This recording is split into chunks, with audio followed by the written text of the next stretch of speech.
आप सभी का एक बार फिर से स्वागत है एनसीईआरटी एससीईआरटी एमसीक्यू सीरीज में। और इस साइंस के सीरीज में आज ये पहला क्लास होने वाला है एनसीईआरटी एमसीक्यू का। हालांकि इससे पहले जो है इस सीरीज में जो हिस्ट्री है वो उसका 4 वीडियो और साथ में जो ज्योग्राफी है उसका 3 वीडियो, यानी टोटल जो है 7 वीडियो हम लोग इस सीरीज में देख चुके हैं। और ये 8वां वीडियो होने वाला है इस सीरीज का और ये साइंस का पहला होगा, जिसमें हम लोग साइंस में एनसीईआरटी के जो भी एमसीक्यू बन रहे हैं उसको हम लोग कवर करेंगे। तो बहुत इंपॉर्टेंट है आपके सभी एग्जामों के लिए, चाहे आप कोई भी एग्जाम दे रहे हैं, चाहे भले ही यूपीएससी का दे रहे हो, चाहे किसी भी राज्य का पीसीएस का, सीटेट टेस्टेड, जहां पे आपका जीके जीएस पूछता है, साइंस पूछता है, बहुत इंपॉर्टेंट है। खास करके उनके लिए जो आपको बीपीएससी का पेपर देने वाले हैं और साथ में टीआरई 4 का जो बीपीएससी टीआरई 4 का होता है उनका पेपर देने वाले हैं, क्योंकि उसमें जो है हम लोग टीआरई 1, 2, 3 के क्वेश्चन को भी जो है ऐड किए हैं, ताकि आपको ये जो है अंदाजा लग सके कि हाँ क्वेश्चन जो है कहाँ से कैसे पूछ रहा है और आगे आने वाले एग्जाम में भी जो है कैसे क्वेश्चन पूछ सकता है। एनसीईआरटी पढ़ने के लिए सब कोई पढ़ता है, लेकिन देखिए जब तक क्वेश्चन नहीं बन रहा है और क्वेश्चन जब तक आप नहीं देखिएगा कि हाँ क्वेश्चन किस टाइप से सेट होता है, तब तक जो है आपका एनसीईआरटी पढ़ना बेकार है। तो एनसीईआरटी पढ़ने का भी एक तरीका जो है आपका एक बदलेगा, इसको बहुत फायदा करेगा सभी एग्जामों को। चलिए हम वीडियो को शुरू करते हैं और यहाँ पे जो है पहला क्वेश्चन लाते हैं। उससे पहले आप अगर चैनल पर नए हैं तो इसको सब्सक्राइब कीजिए और यहाँ से जो है आप जुड़ सकते हैं। चाहे कोई नोटिफिकेशन है टेलीग्राम पे मिलेगा, यहाँ से भी आप मैसेज कर सकते हैं। व्हाट्सएप पे भी जो है पीडीएफ लेना हो, चाहे आप कोई क्यूरी हो तो पूछ सकते हैं। चाहे इंस्टाग्राम पे भी जो है ये नाम सर्च करके वहां पे फॉलो करके मैसेज कर सकते हैं, रिप्लाई आपको जरूर मिलेगा।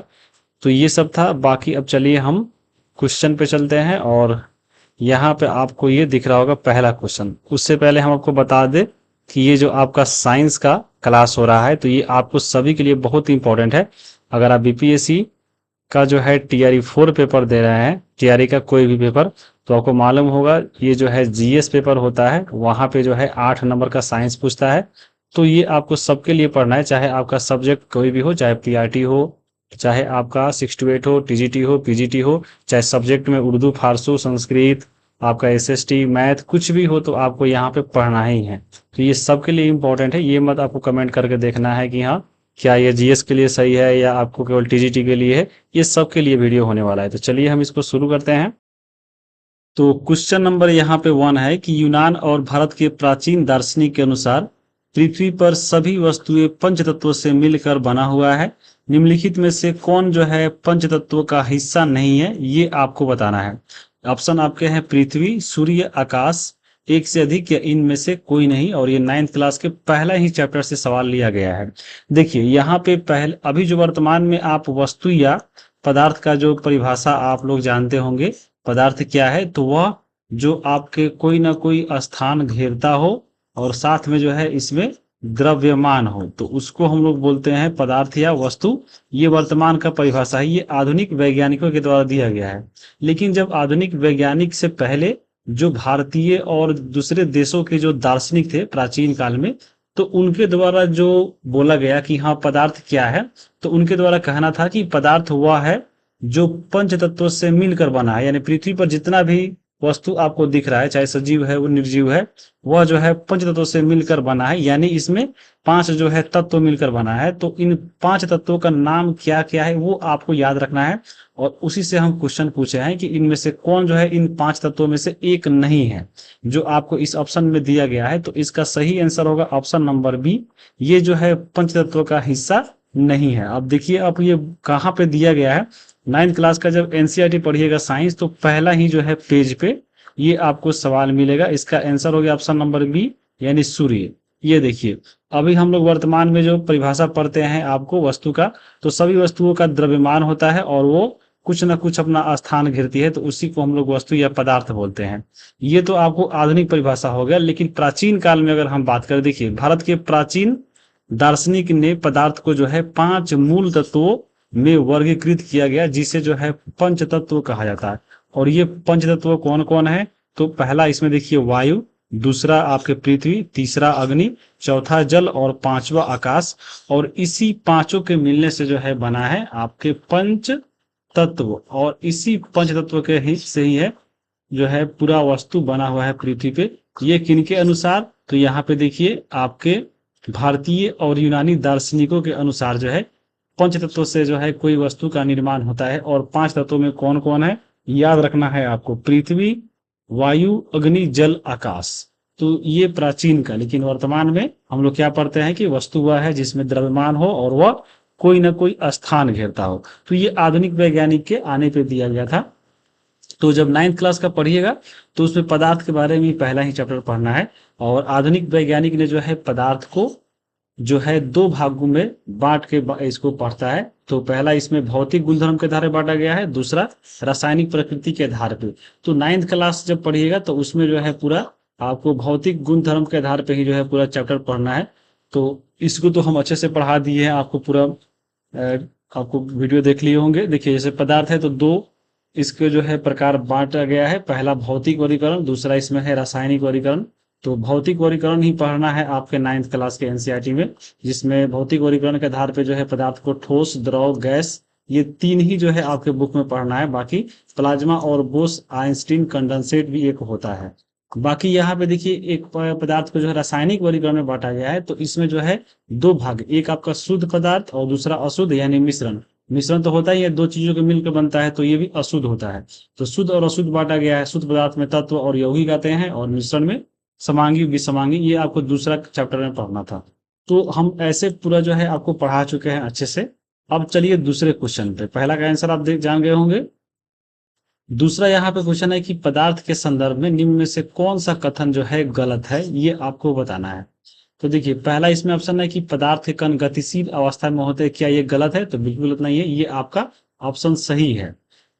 पदार्थ के कणों के बीच में रिक्त स्थान होते हैं, बिल्कुल होते हैं, तो ये भी आपका सही है। पदार्थ के कण एक दूसरे को आकर्षित करते हैं, बिल्कुल करते हैं, तो ये तीनों सही हो गया। और चुनना था हमको गलत, तो इसलिए इसका ऑप्शन नंबर ई हो गया, यानी इनमें से कोई नहीं गलत है, सभी के सभी सही है। तो यहाँ पे याद रखिएगा ऑप्शन नंबर ई हो जाएगा। और ये भी आपके एनसीईआरटी के चैप्टर नंबर 1 से ही सवाल है। अब देखिए आपको एनसीईआरटी बुक पढ़िएगा 2-3 पेज, तब आपको जाकर ये मिलेगा। ऐसे ऐसे दिया गया है। पढ़िएगा पदार्थ के जो है कणों के अभिलाक्षणिक जब गुण के बारे में पढ़िएगा, तो देखिए यहाँ पे लिखा गया है पहला गुण कि पदार्थ के कणों के बीच में जो है रिक्त स्थान होता है। आप सोचिएगा कि हाँ पदार्थ के बीच में रिक्त स्थान कैसे हो जाएगा। पदार्थ का आपको सबसे पहले देखिए, पदार्थ में आपका ठोस हो गया, द्रव हो गया, गैस हो गया। अब सोचिए ठोस में कोई चीज ले लिए आपके बगल में, आप जैसे बैठे होंगे कुर्सी पे, चाहे टेबल पे, चाहे आपके हाथ में मोबाइल होगा, ये भी सब ठोस है। लोहा है, वो भी ठोस है। तो क्या इसके बीच में रिक्त स्थान है? तो बिल्कुल है, लेकिन इतना कम है, इतना महीन है कि आपको वो नहीं दिखेगा। द्रव में, बिल्कुल द्रव में आपका रिक्त स्थान है। द्रव में अगर रिक्त स्थान नहीं रहेगा तो यहाँ पे जब पानी का शरबत बनाइएगा चीनी से चाहे नमक डाल के, तो कैसे मिलेगा? उसमें घुलेगा ही नहीं। तो यहाँ पे द्रव में भी जो है रिक्त स्थान होता है, और गैस में तो बिल्कुल आपका पूरा पूरा खाली है। तभी तो आप गैस में पूरा जो है घूम रहे हैं। गैस में बताइए अगर रिक्त स्थान नहीं रहेगा तो आप घूमिएगा, पता चलेगा एक ही जगह जो है आप सोए रह गए हैं। तो यहाँ पे ठोस, द्रव, गैस तीनों में जो है क्या होता है, पदार्थ को बीच में जो है रिक्त स्थान होता है। तो ये पहला सही था। वैसे ही आप पढ़िएगा इसमें दूसरा, तो पदार्थ के कण निरंतर जो है गतिशील होते हैं, ये बिल्कुल आपका सही है।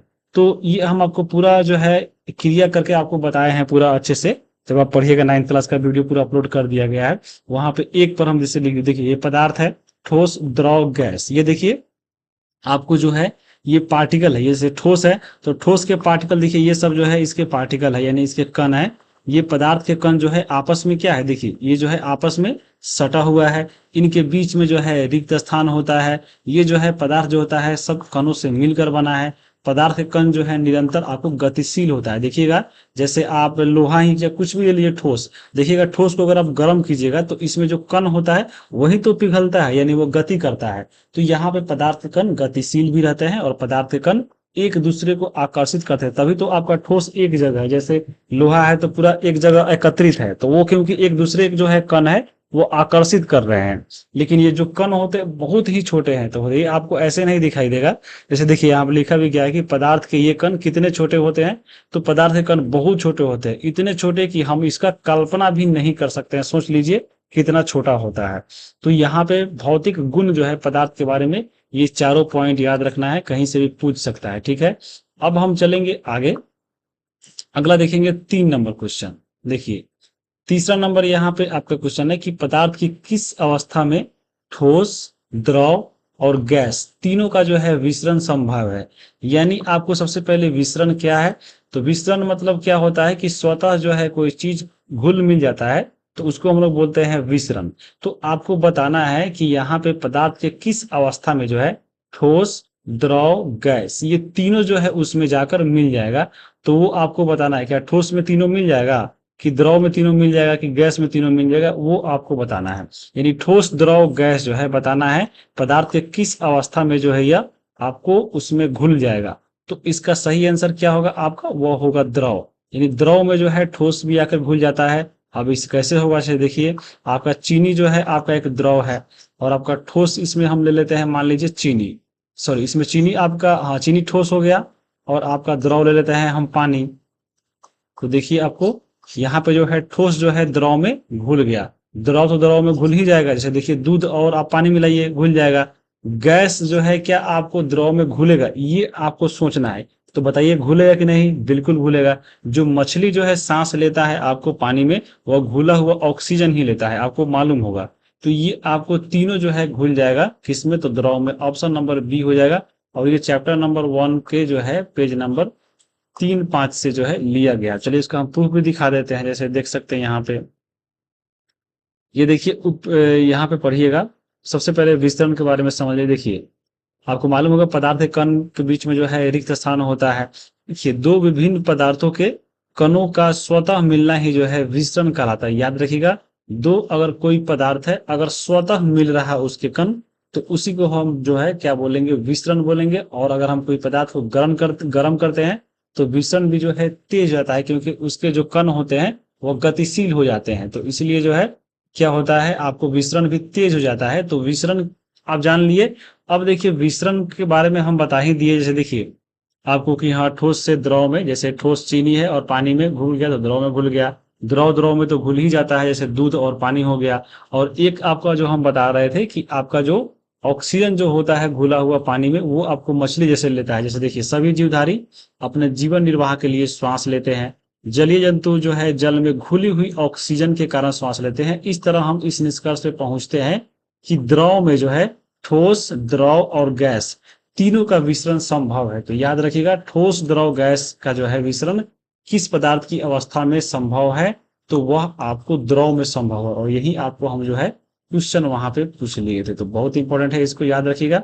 बाकी यहाँ पे लिखा गया है बहुत सारा चीज। देखिए ठोसों की अपेक्षा में द्रव में जो है विसरण की दर अधिक होती है, बिल्कुल अधिक होती है। द्रव एक आपका क्या है, ये आपको कोई चीज है जो जल्दी आपको अपने आप में घुला लेता है। जैसे पानी है, तो पानी में जो है नमक घुला लेगा, चीनी घुला लेगा। तो क्या है, आपको ठोस की अपेक्षा द्रव में जो है जल्दी जल्दी घुलेगा, ये आपको याद रखिएगा। अब देखिए बाकी इसमें हम चलते हैं अब आगे। देखिए यहाँ से जो है ठोस अवस्था के बारे में दिया गया था बुक में, और यहाँ से क्वेश्चन भी जो है पूछा गया टीयर 3 के 6 to 8 में। तो ठोस के बारे में तो सबसे पहले आपको मालूम होगा ठोस क्या होता है। ठोस वह होता है जिसका आकार जो है निश्चित हो, और इसमें जो है इसका आयतन भी जो है निश्चित हो। ठोस आकार और आपके इसमें जो है इसका आयतन, आकार और आयतन निश्चित हो। जैसे देखिए आपको कोई भी वस्तु है, जैसे आप ठोस ले लीजिए, जैसे आपका एक कलम ही आपके हाथ में होगा, तो कलम को देखिए आप या हाथ में रखिए, चाहे अपना बैग में रखिए, चाहे पॉकेट में रखिए, चाहे आपका घर में कहीं फेंक दीजिए, चाहे पानी में फेंक दीजिए, उसका जो आकार जैसे कलम का है उसी प्रकार से रहेगा। अब यहाँ पे देखिए इसका आयतन, आप कलम को जो है अपना बैग में रखिए, चाहे हाथ में रखिए, चाहे पॉकेट में रखिए। कलम आपका 100 ग्राम का है, तो आपको पॉकेट में भी 100 ग्राम का रहेगा, हाथ में भी 100 ग्राम का ही रहेगा, कहीं भी 100 ग्राम का ही रहेगा। तो यहाँ पे ठोस में याद रखिए आकार निश्चित और आयतन निश्चित होता है। और इसका जो है नगण्य संप्रेरता होता है, यानी इसको तो कम, बहुत कम से जो है दबाया जाता है। बाह्य बल लगाकर जो है इसको आकार बदल सकते हैं, बिल्कुल होते हैं। और कलम के जो है आप लमरा दीजिए दोनों हाथ पकड़ के, तो देखिए कर्व आकार का बन जाएगा। अगर प्लास्टिक का कलम है 3 रुपए वाला था, तो यहाँ पे आपको याद रखिएगा बल लगाने पर जो है ठोस टूट सकता है, लेकिन इसका आकार जो है नहीं बदलता। ये दृढ़ होते हैं, ये ठोस का गुण था। और देखिए यहीं से क्वेश्चन पूछ लिया था आपका कि कौन सा ठोस का विशेषता नहीं है। तो देखिए कौन नहीं है उसको चुनना है। तो आसानी से बहने की क्षमता, अणु बारीकी से पैक होते हैं, निश्चित आकार होता है, एक से अधिक इनमें से कोई नहीं। तो अभी ठोस में देखते हैं कि इसका निश्चित आकार होता है, तो ये तो होगा नहीं। इसके जो है अणु बिल्कुल बारीकी से पैक होते हैं, बिल्कुल सटा सटा रहता है इसका कण, तो ये भी सही है। क्या ठोस जो है आसानी से इसमें बहने की क्षमता होती है? बिल्कुल नहीं होती है। आसानी से बहने की क्षमता किसमें होती है? आपको द्रव में होता है। देखिए द्रव कहीं रखिए बह जाएगा। तो यहाँ पे आपको चुनना है कि कौन सा नहीं है, तो ऑप्शन नंबर ए इसका सही आंसर होगा। और टीआर 3 के 6 to 8 का सवाल है, ये आपको हम बता दिए। अब देखिए यहाँ पे बहुत सारा क्वेश्चन जो है पदार्थ की अवस्था से पूछा है। आप लोग सोच रहे होंगे ये पदार्थ चैप्टर है, क्वेश्चन कहाँ से पूछेगा? देखिए यहीं से पूछा है। देखिए यहाँ पे जो है, क्या पदार्थ अपनी अवस्था को बदल सकता है? बिल्कुल बदल सकता है। जैसे देखिए पदार्थ जो है अभी बताया है ठोस द्रव गैस होता है। तो क्या ठोस जो है, मान लीजिए ठोस जो है आपका बर्फ है, तो क्या बर्फ अपना अवस्था नहीं बदल लेगा? बिल्कुल बदल लेगा। बर्फ जो है पानी बन जाएगा, पानी जो है गैस बन जाएगा। देखिए यहीं पे तीनों हो गया, ठोस से द्रव चल गया, द्रव से गैस चल गया। तो पदार्थ भी जो है अपना अवस्था बदलते रहता है। जैसे ठोस है तो ठोस से द्रव बन गया, तो इसको कैसे बनेगा? कोई ठोस वस्तु है, इसको हम अगर गर्म करेंगे तो वो आपको द्रव अवस्था में बदल जाएगा। द्रव को भी जो है यहाँ पे गर्म करेंगे तो गैस में बदल जाएगा। फिर गैस को ठंडा करेंगे तो द्रव बन जाएगा। फिर द्रव को ठंडा करेंगे तो आपका ठोस बन जाएगा। तो ये जो है आपको बदलते रहता है आपको। तो यहीं से एक क्वेश्चन जैसे देखिए कि जल की भाप अवस्था निम्नलिखित में से है। जल की जो अगर भाप अवस्था, यानी जल जो है आपको जब भाप में बदलेगा तो वह भाप कैसा रहता है? गैस रहता है। बिल्कुल यहाँ पे गैस होगा। तो टीआर 3 के टीजीटी का सवाल है आपका। जो इसमें देखिए जल है, जल को अगर हम भाप बना दे, गैस में बदल दे, तो यहाँ पे क्या हो गया? गैस क्या है? एक आपका जो भाप है वो क्या है? आपको गैसीय अवस्था में होता है। तो ऑप्शन नंबर इसका सी हो जाएगा। अब देखिए चौथा नंबर क्वेश्चन। चौथा नंबर यहाँ पे क्वेश्चन है कि उस प्रक्रिया का नाम क्या है जिसमें गैस जो है सीधे ठोस अवस्था में परिवर्तित हो जाता है। यानी गैस जो है बिना पानी में बदले, यानी बिना द्रव में बदले, सीधा जो है अगर ठोस में बदल जाता है तो उसको हम लोग क्या बोलेंगे? इसको संलग्न बोलेंगे यानी फ्यूजन बोलेंगे, या संघनन बोलेंगे जिसको कंडेंसेशन बोलते हैं, कि निक्षेपण बोलेंगे जिसे डिपोजिशन बोलते हैं, या एक से अधिक, या इनमें से कोई नहीं। तो इसका सही आंसर आपका होगा निक्षेपण, यानी इसको इंग्लिश से बोलते हैं डिपोजिशन। यहाँ पे जो है चैप्टर 1 से ही पेज नंबर 9 से सवाल है, और यहीं से रिलेटेड एक क्वेश्चन भी जो है एग्जाम में आपका पूछ लिया है। देखिए ये जो है टीआर 3 के 6 to 8 का सवाल है कि किसी पदार्थ को सीधे ठोस से अगर हमको गैस में बदलना हो तो उस प्रक्रिया को क्या बोलते हैं? वाष्पीकरण बोलते हैं, कि ऊर्ध्वपातन बोलते हैं, कि पिघलना बोलते हैं, कि एक से अधिक, इनमें से कोई नहीं। तो इसको हम लोग बोलते हैं ऊर्ध्वपातन। और यहीं से जो है क्वेश्चन पूछ लिया था, जैसे देख सकते हैं। देखिए यहाँ पे देखिए, देखिए हमने सीखा कि गर्म करने पर कोई पदार्थ जो है अवस्था बदल जाती है। गर्म होने पर ये ठोस से जो है द्रव में बदल जाता है। द्रव को गर्म करेंगे तो गैस में बन जाता है। लेकिन कुछ ऐसा पदार्थ है जो द्रव में बिना बदले ही जो है, ठोस को अगर हम गर्म करेंगे तो वो आपको बिना द्रव में बदले सीधे जो है गैस में बदल जाएगा, और फिर वो आपको वापस ठोस में बदल जाएगा। यानी जो कोई वस्तु है, जो हम अगर उसको गर्म करेंगे, अगर ठोस है तो गैस में बदल जाएगा, और गैस जो है वो ठंडा करेंगे तो वो ठोस से बदल जाएगा। अब जो है उसको एक नाम दिया गया है कि द्रव अवस्था में परिवर्तित हुए बिना अगर जो है कोई वस्तु सीधे गैस में बदल जाता है तो उसको हम लोग बोलते हैं ऊर्ध्वपातन। और यही क्वेश्चन यहाँ से पूछ लिया था 6 to 8 में, कि किसी ठोस को अगर हम सीधा गैस से बदले तो ऊर्ध्वपातन, और यही गैस को अगर सीधे ठोस में बदले तो उसी को जो है हम लोग बोलते हैं निक्षेपण। यानी गैस से सीधे ठोस बनने की प्रक्रिया को निक्षेपण बोलते हैं। इसका उदाहरण है कपूर, उसके बाद आयोडीन, नेप्थलीन, अमोनियम क्लोराइड, ये सब जो है इसके उदाहरण है निक्षेपण के। ये उदाहरण आपको ऊर्ध्वपातन के भी है, दोनों का उदाहरण एक ही है। अब इसको अगर हम गर्म करेंगे तो गैस में बदल जाएगा, ठंडा करेंगे तो आपको ठोस में बदल जाएगा। ये दोनों का उदाहरण सेम ही होता है, तो ये आपको याद रखना है। आपको हम बता दिए इसका निक्षेपण आंसर हो गया, यानी डिपोजिशन। आप फिगर से भी एक बार देख लीजिए। ये देखिए आपका सबसे पहले मान लीजिए कोई वस्तु अगर सॉलिड है यानी ठोस है, इसको अगर हम द्रव में बदलेंगे तो इसको हम बोलेंगे संगलन, यानी इसको बोलेंगे फ्यूजन। अगर वह द्रव से ठोस से बदलता है तो इसको हम जमना यानी सॉलिडिफिकेशन बोलेंगे। अगर कोई वस्तु लिक्विड से अगर गैस से बदलता है यानी द्रव से गैस में, तो यहाँ पे इसको वाष्पीकरण बोलेंगे। अगर गैस से द्रव में बदलता है तो इसको हम संघनन यानी कंडेंसेशन बोलेंगे। अगर यहाँ पे जो है वस्तु कोई ठोस से गैस से बदलता है तो यहाँ पे इसको हम निक्षेपण बोलेंगे, और गैस से ठोस से बदलेगा तो ऊर्ध्वपातन बोलेंगे। यहीं से जो है क्वेश्चन आपके एग्जाम में पूछ लिया था जो आपको हम यहाँ पे बता दिए हैं। अब चलिए यहाँ पे देखिए आपकी, अब देखिए यहाँ पे इसी चैप्टर से जो है इसी कंसेप्ट से 3-4 क्वेश्चन पूछा है, वो भी लगातार पूछा है। जब आप बुक पढ़िएगा तो आपको मिल जाएगा, प्रूफ के साथ हम दिखा देते हैं। जैसे देखिए एक ही पेज से 3-4 क्वेश्चन, जैसे आप देख सकते हैं 76 नंबर TR3 के TGT, फिर 77 नंबर TR3 के TGT, उसके बाद एक और नीचे देख लीजिए 78 नंबर, ये भी TR3 के TGT, और वो भी एक ही पेज से देखिए 3 क्वेश्चन। तो यहाँ पे अब इसको हम बताते हैं कि ये कहाँ से पूछे, प्रूफ के साथ। जैसे देखिए 76 नंबर एक क्वेश्चन है कि किसी ठोस का गलनांक जो है किसका संकेत है। अब देखिए यही से पूछ लिया है। सबसे पहले गलनांक क्या होता है, यानी मेल्टिंग पॉइंट क्या होता है, तो ये समझिए। देखिए अगर हम मान लीजिए किसी ठोस को अगर हम गर्म करते हैं, तो अगर ठोस को हम तापमान देंगे और जिस भी कम तापमान पर, यानी सबसे कम तापमान पर जब वह द्रव में बदल जाएगा तो उसको हम लोग बोलते हैं गलनांक। यानी वह न्यूनतम तापमान जिस पर कोई ठोस पिघलकर द्रव में परिवर्तित हो जाता है तो उसको हम लोग बोलते हैं गलनांक। और ये जो गलनांक है क्या दर्शाता है, तो देखिए किसी ठोस का गलनांक जो है उस पदार्थ के कणों के बीच में आकर्षण बल को दर्शाता है।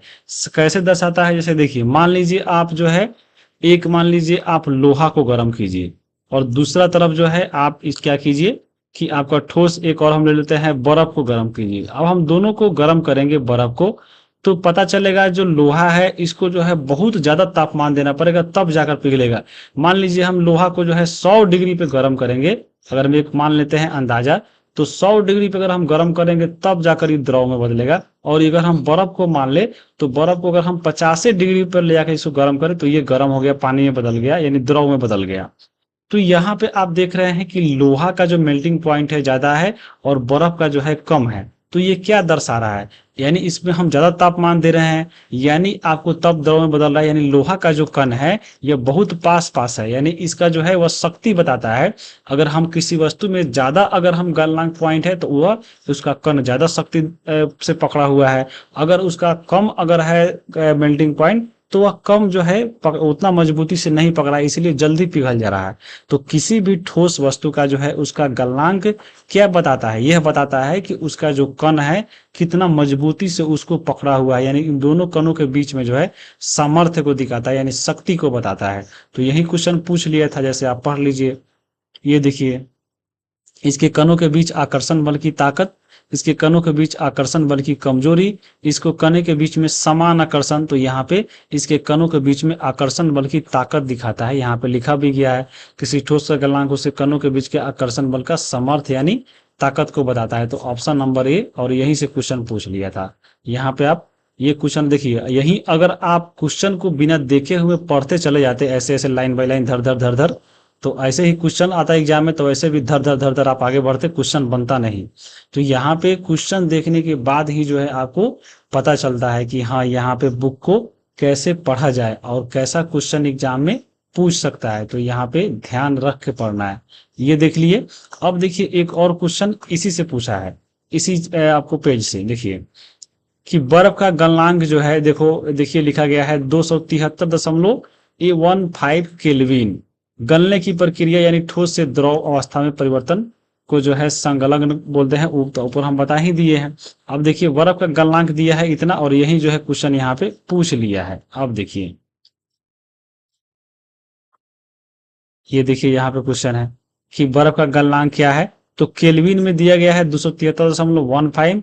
तो यहाँ पे तो एक ऑप्शन ये हो गया, और यहाँ पे 0 डिग्री सेंटीग्रेड पर जो है बर्फ का गलता है, यानी बर्फ का गलनांक है। तो यहाँ पे आपका इसका आंसर जो होगा ऑप्शन नंबर ए और बी दोनों होगा, यानी ऑप्शन नंबर डी होगा। यानी 0 डिग्री जो सेंटीग्रेड होता है वह 273.15 केल्विन के बराबर होता है। तो यहाँ पे इसका सही आंसर ऑप्शन नंबर डी होगा। देखिए क्या होता है कि आप धीरे सीधे पढ़े और पहला ऑप्शन जो मिला आपको मार के आगे बढ़ गए, तो वैसा नहीं करना है।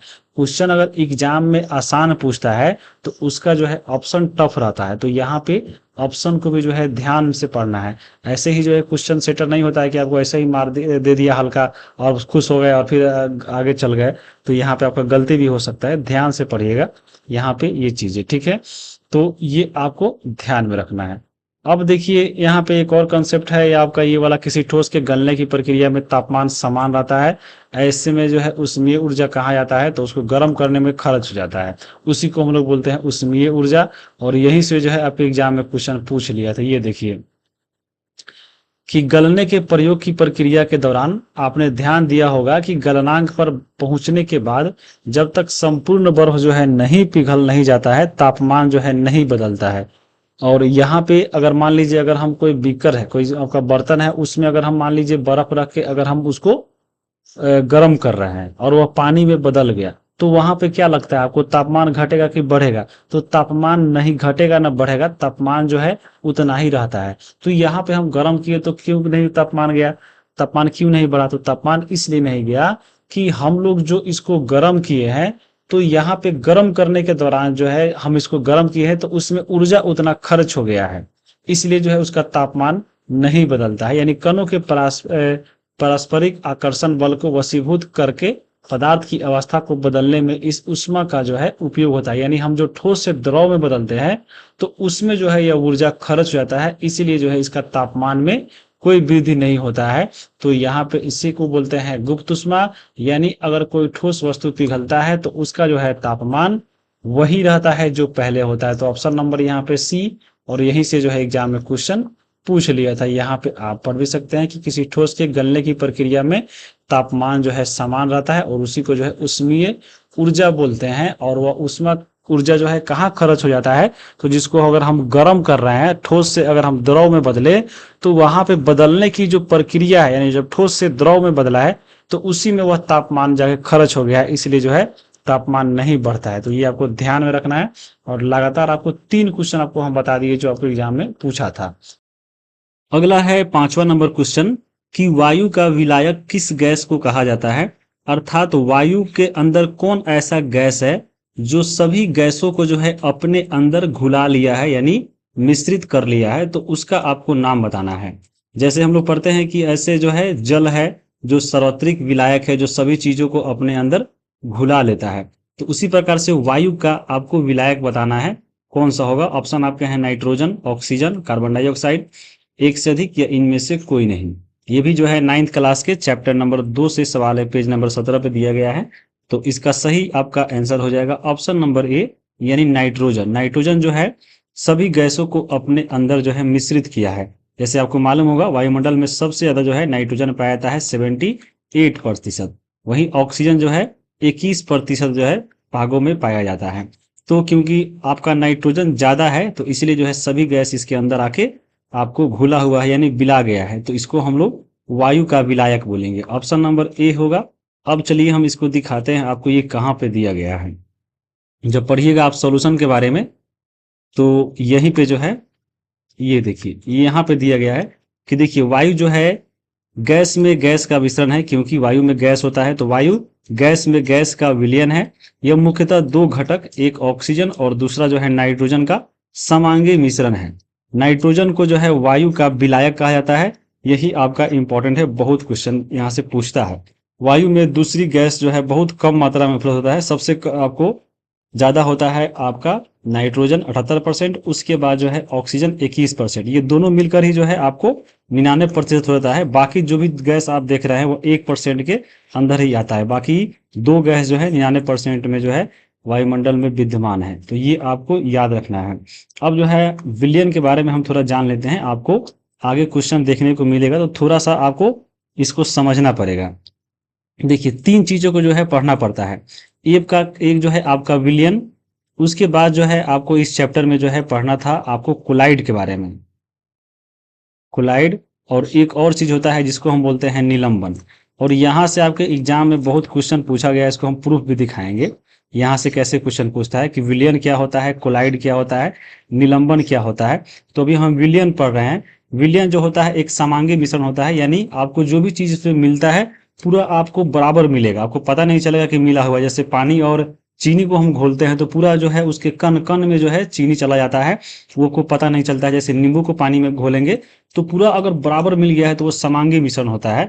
तो आपको विलयन जो है समांगी मिश्रण है, जबकि कोलाइड और जो निलंबन है ये आपका जो है क्या है, ये आपका जो निलंबन है वह विसमांगी मिश्रण है। जैसे निलंबन में आप समझ सकते हैं, जैसे नाला का पानी, जैसे देखिएगा नाला का पानी एक गिलास में उठाइए, शीशा के गिलास में देखिएगा, उसमें जो छोटा छोटा कण आपको तैरते दिखेगा, तो वो निलंबन है। तो इसके बारे में हम पढ़ेंगे। सबसे पहले विलयन के बारे में कुछ जान लेते हैं। आपको एग्जाम में क्वेश्चन पूछता है और पूछा गया है, आपको हम दिखा भी देंगे इसमें प्रूफ। तो विलयन को जो है इंग्लिश में बोलते हैं सॉल्यूशन। और ये जो इसमें दो पार्ट होता है, एक आपका जो है चीनी और एक पानी, यानी जो पानी जो होता है उसको हम लोग बोलते हैं विलायक, यानी ये किसी चीजों को अपने अंदर विला लिया है, तो यानी इसको हम विलायक बोलते हैं, यानी सॉल्वेंट।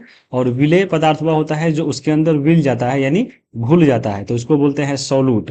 तो यहाँ पे विलयन दो पदार्थ से, एक आपका पानी से और दूसरा चीनी से, यानी एक जो है घुलाने वाला और एक घुलने वाला। तो घुलाने वाला को हम बोलेंगे सॉल्वेंट और घुलने वाला को बोलेंगे सॉल्यूट। तो ये आपको याद रखना है। यानी विलयन की बात करें तो देखिए, विलयन जो है दो या दो से अधिक पदार्थों का एक समांगी मिश्रण है। विलयन के बड़े अवयव को, यानी जो ज्यादा भाग होता है विलयन में, उसको हम लोग बोलते हैं विलायक। अब देखिए, पानी और चीनी को घुलाएंगे तो सबसे ज्यादा पानी ही रहता है, तो पानी को हम लोग बोलते हैं विलायक, यानी जो ज्यादा चीज है उसको विलायक बोलेंगे, और जो कम चीज है उसको हम लोग विलेय बोलेंगे। तो ये आपको डिफरेंस जो है छोटा थोड़ा याद रखना है। और समांगी मिश्रण में आपको याद रखिएगा कि आपको दोनों जो है मतलब जो कण है बराबर भागों में मिलता है। जैसे यहाँ पे लिखा भी गया है, जैसे देखिए, एक विलयन में कणों में समांगिकता होती है। उदाहरण के लिए जैसे देखिए, नींबू जल का स्वाद सदैव जो है समान रहता है। देखिए, नींबू और जल को एक बाल्टी में घोरिए, चाहे एक जो है गिलास में घोरिए, आपको पानी जो है कहीं से पीजिए, आपको ऊपर का पानी पीजिए गिलास में का, चाहे नीचे का पानी पीजिए, वो हमेशा जो है एक स्वाद का लगेगा।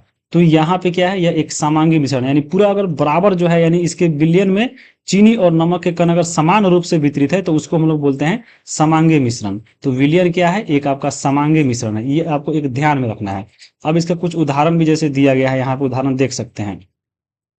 यहाँ पे देख सकते हैं, पहला दिया है कि चीनी और जल का विलयन एक जो है तरल घोल में ठोस का उदाहरण है। जैसे चीनी आपका जल हो गया, तो ठोस में आपका जो है जल का उदाहरण, यानी ठोस में द्रव का उदाहरण है, और इसमें आपका चीनी जो है घुल गया, यानी यह विलेय पदार्थ है, और जो जल जो है इसको अपने अंदर घुला लिया, यानी विला लिया, तो ये जल विलायक है। तो ये आपको याद रखना है। एक होता है टिंचर आयोडीन, याद रखिएगा, टिंचर आयोडीन में जो है एक आयोडीन होता है और अल्कोहल का मिश्रण जो होता है उसी को हम बोलते हैं टिंचर आयोडीन। ये बहुत इंपॉर्टेंट है, आपको याद रखना है। बाकी यहाँ पे एक जो होता है वात युक्त पेय, जैसे जैसे आप पीते होंगे ठंडा स्प्राइट, तो इसी में ये होता है वात युक्त पेय पदार्थ, जिसमें सोडा जल कोक ये सब होता है। ये आपको क्या होता है, तो कार्बन डाइऑक्साइड का जो है इसमें प्रेशर करके इसको डाला जाता है, ये आपको गैस विलय है, याद रखिएगा। तो ये सब उदाहरण है इसका। बाकी अब देखिए, एक और क्वेश्चन देखिए यहाँ से आपको दिखाई देते हैं। देखिए, ये आपका 69वीं बीपीएससी का सवाल है, और ये आपको एनसीईआरटी के 9 चैप्टर में पूछा गया है, पहला ही चैप्टर से। देखिए, क्वेश्चन था कि विलयन या विलायक के प्रति इकाई आयतन या द्रव्यमान में उपस्थित विलेय की मात्रा को रसायन में किस रूप से जाना जाता है। यानी आपको प्रति इकाई आयतन या द्रव्यमान में आपको कितना जो है उसमें कोई चीज घुला है, उसको हम लोग क्या बोलते हैं। यानी आप आसानी भाषा में समझिए कि पानी में जो है कितना चीज कोई अगर घुला है, जैसे चीनी या कुछ भी, तो इस मात्रा को क्या बोलते हैं, तो इसको बोलते हैं विलयन की सांद्रता। ऑप्शन नंबर इसका डी हो जाएगा। अब इसका प्रूफ देखते हैं हम लोग।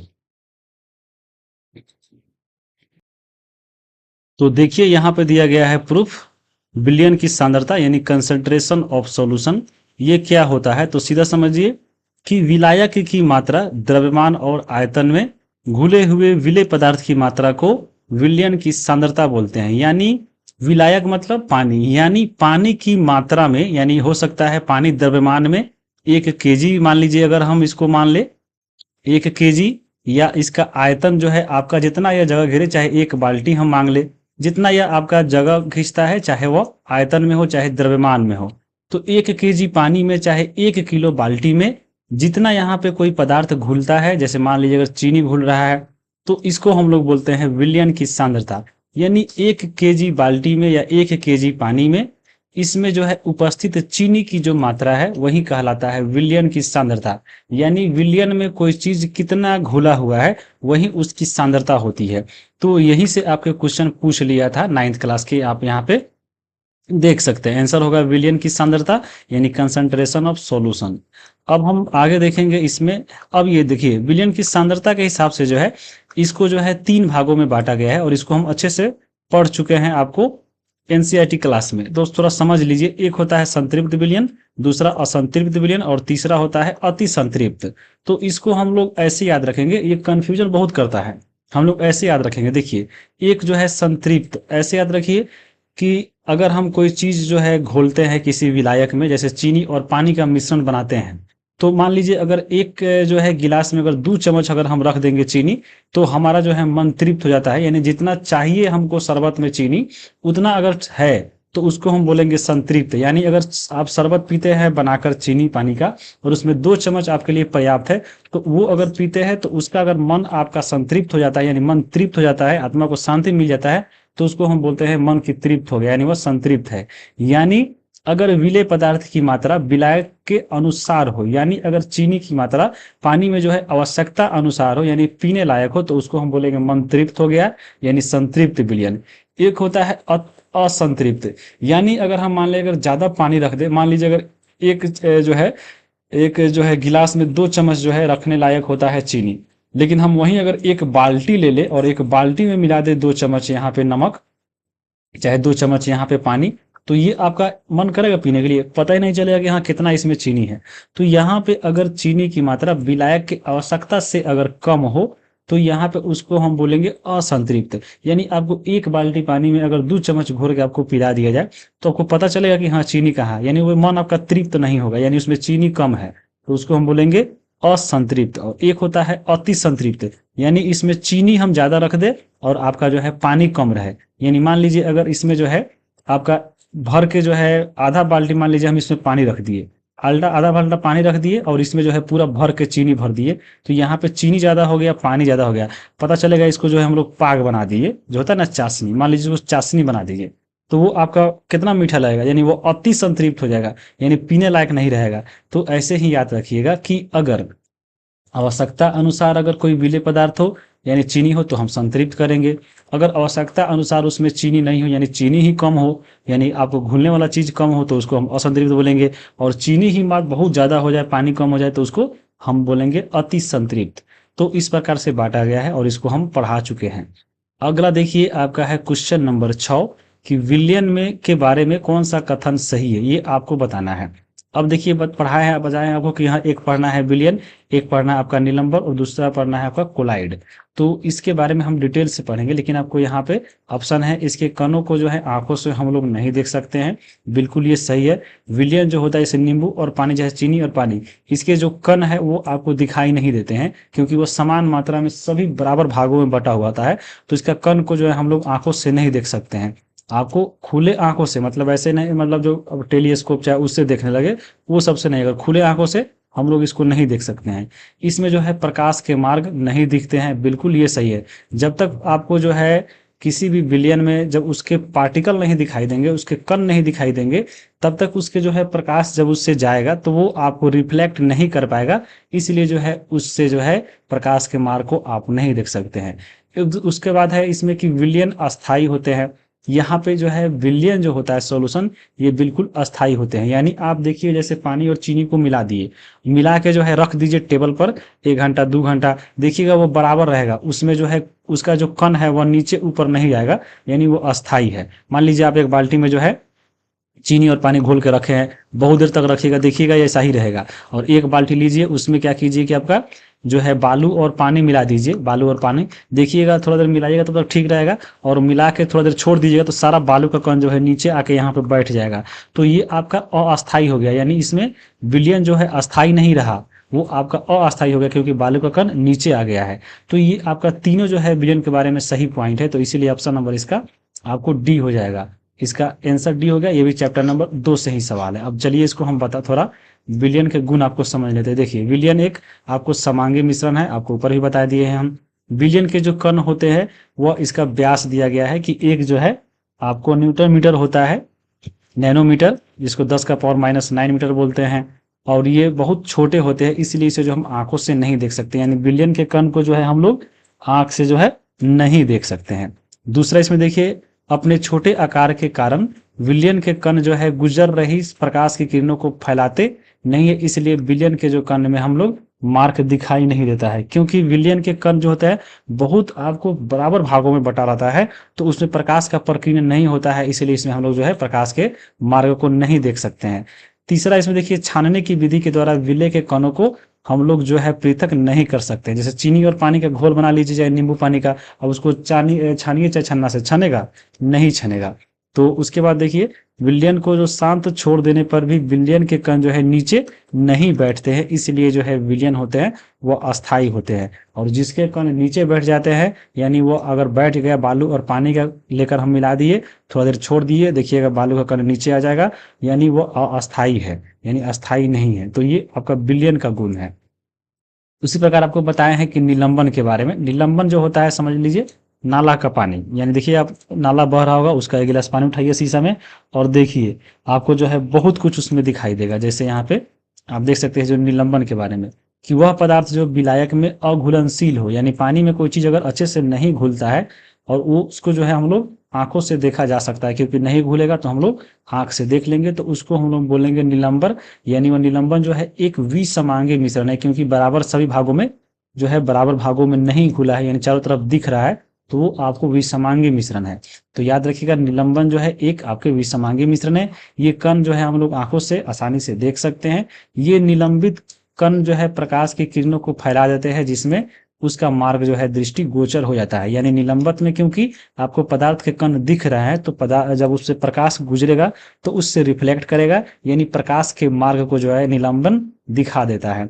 जब इसे हम शांत छोड़ देते हैं, निलंबन के कण को अगर जो है हम गिलास में लेकर थोड़ा देर छोड़ दे, शांत छोड़ दे, तब ये कण नीचे की ओर बैठ जाते हैं, अर्थात जो है निलंबन क्या है, अस्थायी होता है, क्योंकि इसके जो कण है बराबर भागों में नहीं बटा है, यानी वो नीचे आके बैठ गया, तो आपका निलंबन जो है अस्थायी होता है। और छानना विधि के द्वारा इन कणों को जो है मिश्रण से हम लोग पृथक कर सकते हैं, यानी छानना से इसको हम लोग छान सकते हैं। जब सभी कण नीचे बैठ जाते हैं तो निलंबन समाप्त हो जाता है, तथा विलयन में प्रकाश की किरण का प्रकीर्णन रुक जाता है। जब क्योंकि जो कण ही पदार्थ का कण ही होता है, उसी से प्रकाश टकराता है तो प्रकीर्णन होता है, और ये कण ही अगर नीचे बैठ जाएगा तो यहाँ पे प्रकाश का प्रकीर्णन भी रुक जाएगा। तो ये आपको निलंबन के बारे में है, और क्वेश्चन बहुत पूछता है, इसलिए जो है आपको यहाँ से इस सब में थोड़ा थोड़ा डिफरेंस है, आपको ध्यान में रखिएगा। अब चलिए यहाँ पे एक और क्वेश्चन आपको अगला है।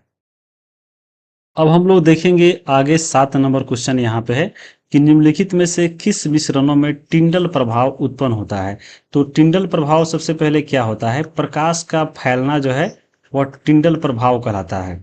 प्रकाश का फैलना, और प्रकाश का फैलना जो है कब होता है, किसी विलयन में। तो आप देखिएगा, जब पदार्थ के कण जो है अगर उसमें दिखाई दे रहे हैं विलयन में, तो अगर उससे प्रकाश जो है पास करेगा तो पदार्थ के कण से टकराकर जो है उसका प्रकीर्णन होता है, वो फैलता है। तो बताना है आपको किस में होता है, विलयन में होता है कि निलंबन में होता है कि कोलाइड में होता है, एक से अधिक इनमें से कोई नहीं। ये आपके चैप्टर 2 से है 9th क्लास का। तो इसका सही आंसर होगा कोलाइड। कोलाइड में जो है प्रकाश का प्रकीर्णन होता है और उससे प्रकाश फैलता है, जिसको हम लोग बोलते हैं टिंडल प्रभाव। आपको अभी हम बताए हैं विलयन के बारे में कि विलयन जो है समांगी मिश्रण होता है, इसमें पदार्थ के कण आपको नहीं दिखाई देते हैं। निलंबन जो होते हैं इसमें मोटा कण होता है, ये आपको आसानी से दिखाई देते हैं, आपको छानना से भी छानिएगा तो आपको दिखाई दे देगा, और इसमें जो है प्रकाश के जो है मार्ग दिखाई देता है, क्योंकि पदार्थ के कण से जब टकराता है तो आपको इसमें जो है पदार्थ का प्रकीर्णन होता है और निलंबन में प्रकाश का मार्ग दिखाई देता है। अब हम बात करते हैं कोलाइड का। देखिए, कोलाइड का जो क्या होता है, कण जो होता है वह निलंबन से छोटा होता है, और विलयन में तो आपको बहुत इतना पतला होता है कि दिखता ही नहीं है।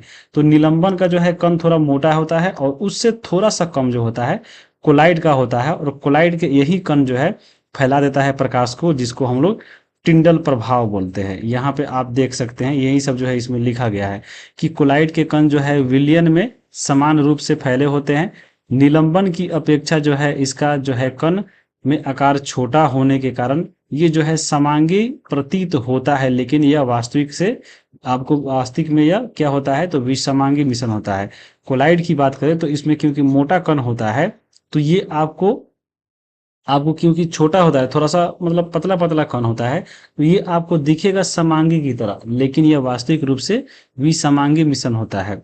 कोलाइड कणों के जो है छोटे आकार के कारण हम इसे आंख से नहीं देख पाते हैं, लेकिन ये कण जो है प्रकाश की किरणों को आसानी से फैला देता है, और प्रकाश का फैलना ही जो है आपको कहलाता है टिंडल प्रभाव। तो प्रकाश की किरण का देखिए लिखा हुआ है, प्रकाश की किरण का फैलना टिंडल प्रभाव कहलाता है। तो किसमें होता है? तो यह आपको कोलाइड में होता है। तो ये आपको याद रखिएगा। टिंडल नामक वैज्ञानिक ने इसकी खोज की थी, इसी के नाम पे जो है इसको टिंडल प्रभाव हम लोग बोलते हैं। अब यहाँ पे देखिए, एक कमरे से छोटे छिद्र के द्वारा जब प्रकाश की किरण आती है, तब वहां हम टिंडल प्रभाव को देख सकते हैं। देखिएगा, मान लीजिए आपका घर है, बहुत धूप निकला हुआ है, दोपहर का समय है, तो देखिएगा आपको घर के अगर छिद्र हुआ कहीं से और प्रकाश का किरण आ रहा होगा, रूम आपका पूरा अंधेरा होगा, देखिएगा कहीं से छिद्र से जो है प्रकाश का किरण अगर पास कर रहा होगा, तो देखिएगा आपको छोटा छोटा धुलकन दिखाई देता है। खास करके अगर खपड़ा का घर है तो उसमें बहुत ज्यादा दिखाई देगा आपको। देखिएगा छप्पर से ऊपर से आएगा प्रकाश, उसमें धुलकन रहेगा, तो वही टिंडल प्रभाव होता है। या वहां पे भी नहीं देख रहे हैं तो जंगल में देखिएगा, कहीं जाइएगा घना पेड़ और वहां से छोटा छोटा छिद्र होगा, आप जैसे यहाँ पे देख सकते हैं, ये भी टिंडल प्रभाव है। देखिए पूरा जंगल है और प्रकाश का किरण ऊपर से देख रहा है, ऐसे ऐसे पास कर रहा है, तो यही आपका टिंडल जो है प्रभाव होता है। ये को ध्यान में रखना है। अब कोलाइट के कुछ गुण दिया है, देखिए यह आपको दिखता है समांगी मिश्रण की तरह, लेकिन वास्तविक रूप से यह विसमांगी मिश्रण होता है। कोलाइट के कणों का जो आकार इतना छोटा होता है कि यह पृथक रूप से आंखों से हम लोग नहीं देख सकते हैं। ये इतने बड़े होते हैं कि प्रकाश की किरण को फैलाते हैं और उसके मार्ग को जो है दृश्य बनाते हैं। जब इनको शांत छोड़ दिया जाता है तब ये कण आपको तल पे बैठ जाते हैं। जब तल पे बैठ गया तो ये आपको ये क्या होते हैं? ये अस्थाई हो जाते हैं। ये छान विधि के द्वारा मिश्रण से पृथक नहीं किए जा सकते, किंतु एक विशेष विधि के द्वारा अपकेंद्रीय तकनीक के द्वारा पृथक किया जा सकता है। तो ये भी बहुत इंपॉर्टेंट है, पूछ सकता है कि कोलाइट के कणों को जो है किस विधि के द्वारा इसको हम लोग जो है अलग कर सकते हैं? तो अपकेंद्रीकरण विधि से अलग कर सकते हैं। तो बहुत ही इंपॉर्टेंट पॉइंट है, आपको यहाँ पे याद रखिएगा। अब देखिए यहाँ पे क्वेश्चन भी जो है टीआरई 3 के टीजीटी का सवाल पूछ लिया था कि प्रकाश किरण का प्रकीर्णन कहलाता है। आपको बताइए, प्रकाश के किरण का जो प्रकीर्णन होता है वो क्या कहलाता है? तो वह कहलाता है आपका टिंडल प्रभाव। ऑप्शन नंबर इसका बी हो जाएगा, क्योंकि प्रकाश का प्रकीर्णन वही होता है जहां पे इसके पदार्थ के कण जो है टकराते हैं, जहां पे पदार्थ के कण के द्वारा सूर्य की किरणों को फैलाया जाता है, तो वह टिंडल प्रभाव ही कहलाता है। तो ऑप्शन नंबर इसका आपको बी इसका सही आंसर होगा। तो आप विलयन, निलंबन और कोलाइड में आप डिफरेंस समझ में आ गया होगा कि विलयन जो होता है समांगी मिश्रण होता है, निलंबन और कोलाइड ये दोनों आपको विसमांगी होता है। कोलाइड जो होता है भले दिखता है समांगी की तरह, यह भी आपको विसमांगी ही होता है। तो ये आपको यहाँ पे याद रखिएगा। बाकी जो है आप इसमें सब हम आपको ऊपर बता ही दिए हैं। अब एक चीज ये है, यह ध्यान रखिए कि जो आपका विलयन होता है इससे प्रकाश का प्रकीर्णन नहीं होता है और इसमें टिंडल प्रभाव उत्पन्न नहीं होगा। इसमें जो है देखिए निलंबन में क्या होता है, इसमें प्रकाश का प्रकीर्णन होता है लेकिन टिंडल प्रभाव नहीं होता है। और इसमें अगर हम बात करें कोलाइड में, तो प्रकाश का प्रकीर्णन होता है और टिंडल प्रभाव उत्पन्न करता है। तो ये आपको हम बता दिए हैं, ये आपको ध्यान में रखना है। बाकी देखिए यहाँ पे एक और चीज क्वेश्चन है, पूछा था 6 to 8 में, 3 में पूछा था 6 to 8 में कि निम्न में से कौन सा कोलाइड नहीं है। तो इस तरह का क्वेश्चन आपको देखिए यहाँ पे दिया गया है कि ये कोलाइड के उदाहरण है। कोलाइड में देख सकते हैं कोहरा, बादल, कुहासा, धुआं, ये सब जो है आपको कोलाइड है। पनीर, अब इसको देख लेना है, उसी के हिसाब आपको बनाना है। अब चलिए आगे हम चलते हैं क्वेश्चन नंबर 8 पे। 8 नंबर क्वेश्चन है कि फलों से सलाद बनाना कौन सा परिवर्तन है? भौतिक परिवर्तन, रासायनिक परिवर्तन या ऊष्माक्षेपी या एक से अधिक या इनमें से कोई नहीं? तो इसका सही आंसर होगा आपके भौतिक परिवर्तन, यानी फलों से सलाद बनाना ये जो है भौतिक परिवर्तन है। देखिए एक भौतिक परिवर्तन होता है और एक रासायनिक परिवर्तन होता है। तो भौतिक परिवर्तन में क्या होता है, यदि कोई चीज जो है बदल कर अगर पुनः जो है अपना स्थिति में आ जाता है तो उसको हम लोग बोलते हैं आपके भौतिक परिवर्तन। अगर कोई वस्तु परिवर्तन होने के बाद वह अगर वापस अपने पुनः स्थिति में नहीं आता है तो उसको हम लोग बोलते हैं रासायनिक परिवर्तन। जैसे भौतिक परिवर्तन का उदाहरण क्या हो सकता है? देखिए यहाँ पुनः वापस आने की बात हो रही है। मान लीजिए अगर आपके पास पानी है, पानी जो है इसको अगर आप बर्फ बनाते हैं तो फिर जो है हम लोग बर्फ से पानी बना सकते हैं, ये आपका भौतिक परिवर्तन है। अगर वहीं अगर हम बात करें कोयला को अगर हम जला दें, तो कोयला को अगर हम जलाएंगे तो यह राख बन जाएगा। अब जो देखिए जो है राख से हम फिर कोयला नहीं बना सकते हैं, तो ये आपका रासायनिक परिवर्तन हो गया। यानी पुनः अगर अपने स्थिति में वापस आ जाए तो उसको हम लोग भौतिक बोलेंगे, और वापस नहीं आए तो उसको हम लोग रासायनिक बोलेंगे। तो यहाँ पे देखिए फलों से सलाद बनाने की बात हो रही है, तो फल को जो है इसको काट कर आप सलाद बना सकते हैं, और फिर आपका सलाद बन गया तो भी आपका वह फल ही है। तो इसीलिए आपको क्या है, फल से सलाद बनना एक भौतिक परिवर्तन है। इसका सही आंसर ऑप्शन नंबर ए हो जाएगा। यहाँ पे आप देख भी सकते हैं, ये बुक में दिया गया है, बुक का क्वेश्चन है, हम बता देंगे आगे। देखिए भौतिक और रासायनिक परिवर्तन आपको पढ़ना है, तो यही सब लिखा गया है आपको। भौतिक परिवर्तन और रासायनिक परिवर्तन। रासायनिक परिवर्तन पदार्थ के जो है रासायनिक गुण धर्मों में परिवर्तन लाता है तथा हम नया पदार्थ जो है बनाते हैं, क्योंकि कोयला से जो है जल का राख बन गया तो नया पदार्थ बन गया, तो इसको हम लोग बोलते हैं रासायनिक परिवर्तन। उदाहरण भी देखिए दिया गया है और क्वेश्चन भी पूछा गया है। टीआरई 3 के 6 to 8 का सवाल है। टीआरई 3 के देखिए टीजीटी में भी पूछा हुआ है। देखिए आपको ये सवाल है कि निम्नलिखित में से कौन सा जो है भौतिक परिवर्तन नहीं है, वो आपको पहचानना है। देखिए पहला ऑप्शन में है कोयला का जलना, बताए हैं कोयला जल गया, राख बन गया, नया पदार्थ बन गया, तो ये आपको केमिकल यानी आपको ये रासायनिक परिवर्तन है। पानी से देखिए नमक, पानी में नमक घोलना। देखिए पानी में अगर आप नमक घोलते हैं तो इसको फिर से आप अलग कर सकते हैं। पानी और नमक मान लीजिए घोल बना लिए, तो इसको अलग करना है तो पानी को हम उबालेंगे, सारा पानी जो है वाष्प बन के उड़ जाएगा और नमक उसी में बैठ जाएगा, तो इसको हम लोग अलग कर सकते हैं। तो यहाँ पे आपको पुनः वापस स्थिति में आ जाएगा। तो ये दोनों आपके भौतिक परिवर्तन है, ये भौतिक हो गया। और बर्फ का पिघलना तो बता ही दिए है, बर्फ से पानी, फिर बर्फ से पानी बना सकते हैं, तो ये दोनों भौतिक परिवर्तन है। ऊपर रासायनिक परिवर्तन है, ए नंबर। तो वहीं पूछा है कि भौतिक परिवर्तन कौन नहीं है, तो ऑप्शन नंबर ए भौतिक परिवर्तन ये नहीं है। ऑप्शन नंबर इसका ए सही हो जाएगा।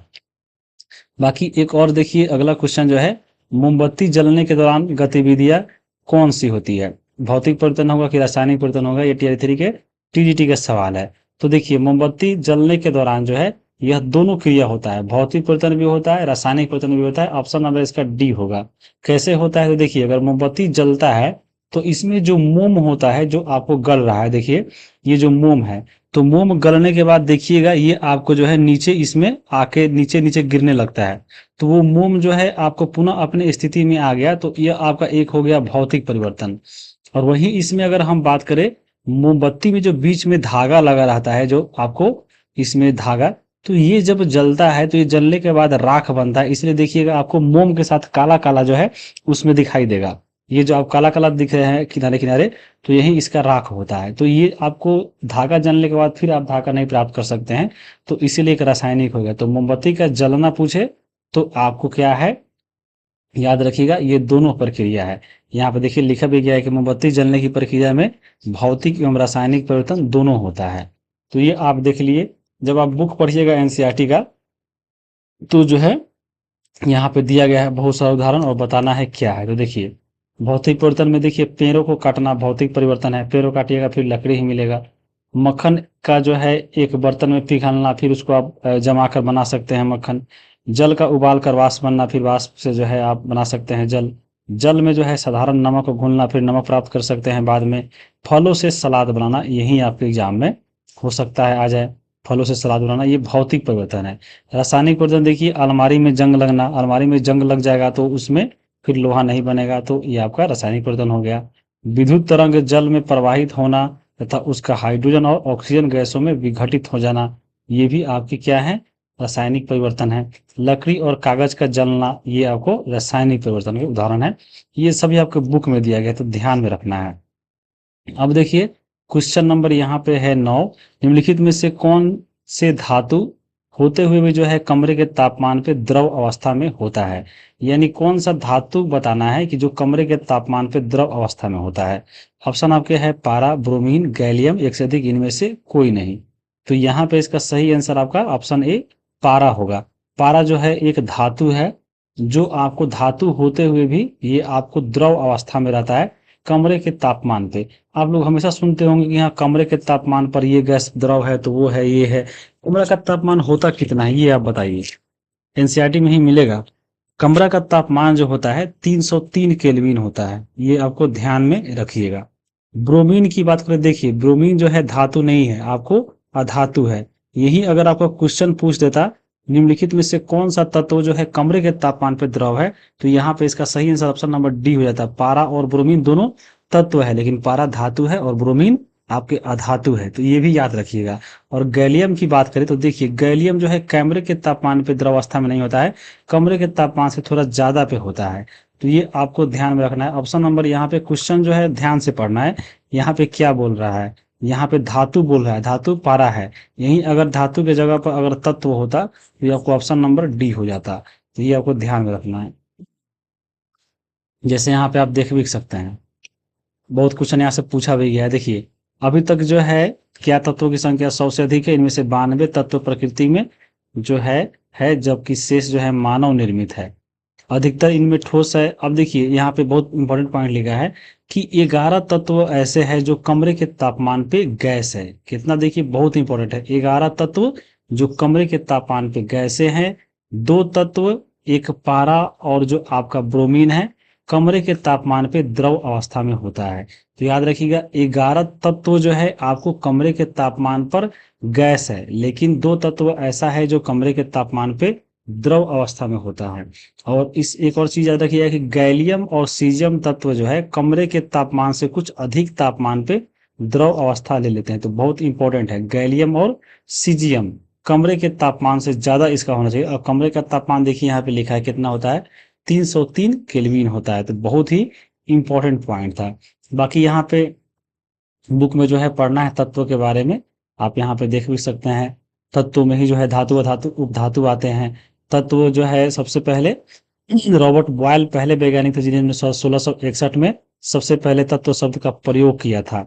और यहाँ पे जो लेवियाइजर थे, इसने जो है सबसे पहले तत्व की परिभाषा का प्रयोग जो है दिया था। ये आपको याद रखिएगा। तत्व जो होते हैं धातु अधातु और उपधातु होते हैं। अब इसमें जो है बहुत इंपॉर्टेंट पॉइंट है, देखिए अधातु के देखिए कुछ उदाहरण दिए गए हैं, hydrogen, oxygen, iodine, carbon, bromine, chlorine, ये सब क्या है आपके अधातु है, याद रखिएगा। और यही आपका जो है अधातु, ये आपका ब्रोमीन, ये भी जो है कमरे के तापमान पे द्रव अवस्था में रहता है। अब देखिए कुछ तत्व धातु और अधातु दोनों के बीच का गुण रखते हैं, जिसे हम उपधातु बोलते हैं, जैसे बोरॉन, सिलिकॉन, जर्मेनियम, ये सब जो है आपके उपधातु है। इसमें याद रखना है। बाकी यहाँ पे देखिए धातु के गुण दिया गया है कि धातु चमकीला होता है, ये चांदी जैसी सफेद सोने की तरह पीले रंग का होता है, ये ताप विद्युत का सुचालक होता है, ये तन्य होता है, इसको हम लोग लमरा के तार बना सकते हैं। ये आघातवर्ध होता है, इसको जो हम लोग पीट कर चादर बना सकते हैं, यानी ये टूटता नहीं है, आघातवर्ध है।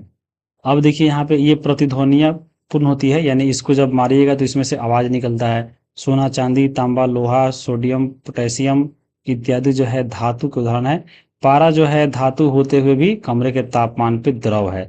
तो जो है धातु होता है अधिकतर ठोस होता है, लेकिन पारा एक ऐसा धातु है जो आपको याद रखिएगा कमरे के तापमान पे द्रव अवस्था में होता है, ये ध्यान रखिएगा। अधातुएं की बात करें, देखिए अधातुएं जो है दिए गए निम्न गुणों में से प्राय कुछ सभी को प्रदर्शित करते हैं। तो अधातु के जो है विभिन्न रंग होता है, ये ताप और विद्युत के कुचालक होते हैं, ये चमकीली, प्रतिध्वनिपूर्ण और आघातवर्ध नहीं होते, यानी ये चमकता नहीं है, नहीं इसको पीटेगा तो आवाज निकलेगा और नहीं इसको पीटेगा तो यह लमरेगा, ये जो है टूट जाता है। अब देखिए यहीं से क्वेश्चन पूछा गया आपको TRE3 के, TGT का सवाल है, ये भी TRE3 के TGT का सवाल है। निम्नलिखित में से कौन सा तत्व कमरे के तापमान पे जो है तरल अवस्था में नहीं होता है, ये आपको बताना है। तो देखिए यहाँ पे जो है ब्रोमीन जो है धातु है जो कमरे के तापमान पे जो है क्या होता है, वो आपको द्रव अवस्था में होता है, तो ये तो यह नहीं होगा। और सीजियम जो आपका गैलियम है, ये जो कमरे के तापमान पर तरल अवस्था में नहीं होता है। तो यानी आपको दोनों हो गया, ऑप्शन नंबर डी हो गया, याद रखिएगा। अब देखिए अगला जो है घंटियां बनाने के लिए धातुओं निम्नलिखित में से किस गुण का उपयोग होना चाहिए। तो देखिए यहाँ पे जो है धातु का जो अगर घंटी बन रहा है तो उसमें जो है प्रतिध्वनि आना चाहिए। और जो है घंटी में जो है आपको किस गुण का उपयोग किया जाता है, देखिए जो आपका घंटी होता है नरमता का कि लचीलापन का कि मधुरता का, तो यहाँ पे जो है घंटी में लचीलतापन का जो है गुण देखा जाता है, ये भी आपको ऑप्शन नंबर बी होगा। अब देखिए आगे जो है 10 नंबर अगला क्वेश्चन है, ये आपको चैप्टर नंबर 3 से है। 10 नंबर क्वेश्चन की अमोनिया जो है यौगिक में उपस्थित संघटक नाइट्रोजन और हाइड्रोजन के द्रव्यमान का अनुपात निकालना है। तो सबसे पहले अनुपात मालूम होना चाहिए। अमोनिया है तो अमोनिया का फॉर्मूला कितना होता है, NH3 होता है। अब जो इसका द्रव्यमान निकालना है, इसमें इसके जो संघटक है यानी इसके जो कंपोनेंट है नाइट्रोजन और हाइड्रोजन, इसका द्रव्यमान का अनुपात निकालना है। तो देखिए नाइट्रोजन इसमें 1 है तो इसका क्रमांक होता है 7 और इसका दुगुना इसका जो है होता है क्या, तो इसका द्रव्यमान तो 7 दूना 14 हो जाएगा। ठीक है। हाइड्रोजन का जो है एक जो है परमाणु संख्या होता है और 3 है, तो इसका जो है 3 हो जाएगा, तो 14:3। ऑप्शन नंबर इसका सी हो जाएगा। अब ये जो है आपको एनसीईआरटी से पूछा गया और सवाल पूछा भी गया एग्जाम में, तो याद रखिएगा और इसे देख लीजिए। देखिए यहाँ पे जल जो है, जल का फॉर्मूला होता है H2O। अब इसको यहाँ पे निकालिएगा तो देखिए एक 2 हाइड्रोजन है और 1 ऑक्सीजन है, तो एक हाइड्रोजन का जो है यहाँ पे क्या होगा, क्रमांक 1 और इसका द्रव्यमान भी 1 होता है, लेकिन 2 हाइड्रोजन है तो यानी 1 × 2 अनुपात। देखिए 1 ऑक्सीजन है तो ऑक्सीजन का जो है कितना आपको जो है 8 नंबर पे होता है और ये 16 इसका द्रव्यमान होता है। तो देखिए 2:16 यानी कटाइएगा तो 1 अनुपात आपके 8 हो जाएंगे। तो ये ऑप्शन नंबर यहाँ पे देखिए, सॉरी ऑप्शन कह रहे हैं, ये देखिए 1 नंबर 8 है। अमोनिया का भी आपको निकाल दिए कि 14:3 होता है NH3, 7 दूना 14 और 1 हाइड्रोजन का 1, 3 का 3, 14:3। और देखिए कार्बन डाइऑक्साइड निकाला है यानी CO2 का, कार्बन होता है 6 पे, तो 6 दूना 12 हो जाएगा। देखिए आपके ऑक्सीजन, एक ऑक्सीजन का कितना होता है द्रव्यमान, 16 होता है, 16 दूना 32 हो जाएगा क्योंकि 2 है। तो देखिए अब बताइएगा तो 4 × 3 = 12 और 4 × 8 = 32, तो 3:8 होता है कार्बन डाइऑक्साइड का। तो ऐसे ऐसे जो है निकालना है। देखिए बहुत सारा दिया है, देखिए कैल्शियम ऑक्साइड का दिया है, निकालिएगा तो 5:D होगा। मैग्नीशियम जो है देखिए मैग्नीशियम सल्फाइड का दिया है, देखिए सोडियम क्लोराइड का दिया है, ये सब निकाल के आप इसमें कर सकते हैं और इसको ध्यान रखिएगा। बाकी आप देखिए क्वेश्चन भी जो है पूछा गया है कि ऑक्सीजन का द्रव्यमान संख्या कितना है, Ti3 के TGT का सवाल है, तो बताए हैं ऑक्सीजन का 16 होता है। आप देख ले सकते हैं यहाँ पे कहाँ पे ऑक्सीजन, देखिए ऑक्सीजन 16, और यही सवाल आपके एग्जाम में पूछ लिया था। तो बुक में ये सब दिया गया है तो कम से कम इतना तो याद रखना ही चाहिए। देख सकते हैं hydrogen, carbon, nitrogen, oxygen, sodium, magnesium, sulphur, chlorine, calcium. यहाँ पे याद रखिए क्लोरीन का 35.5 होता है, तो बहुत इंपॉर्टेंट है, ये सब आपको याद रहना चाहिए। आपको हम प्रूफ भी दिखा रहे हैं, ऐसा नहीं है कि हाँ सोचिएगा कि हाँ कैसा कैसा क्वेश्चन पूछ रहे हैं, ये सब पूछा गया है।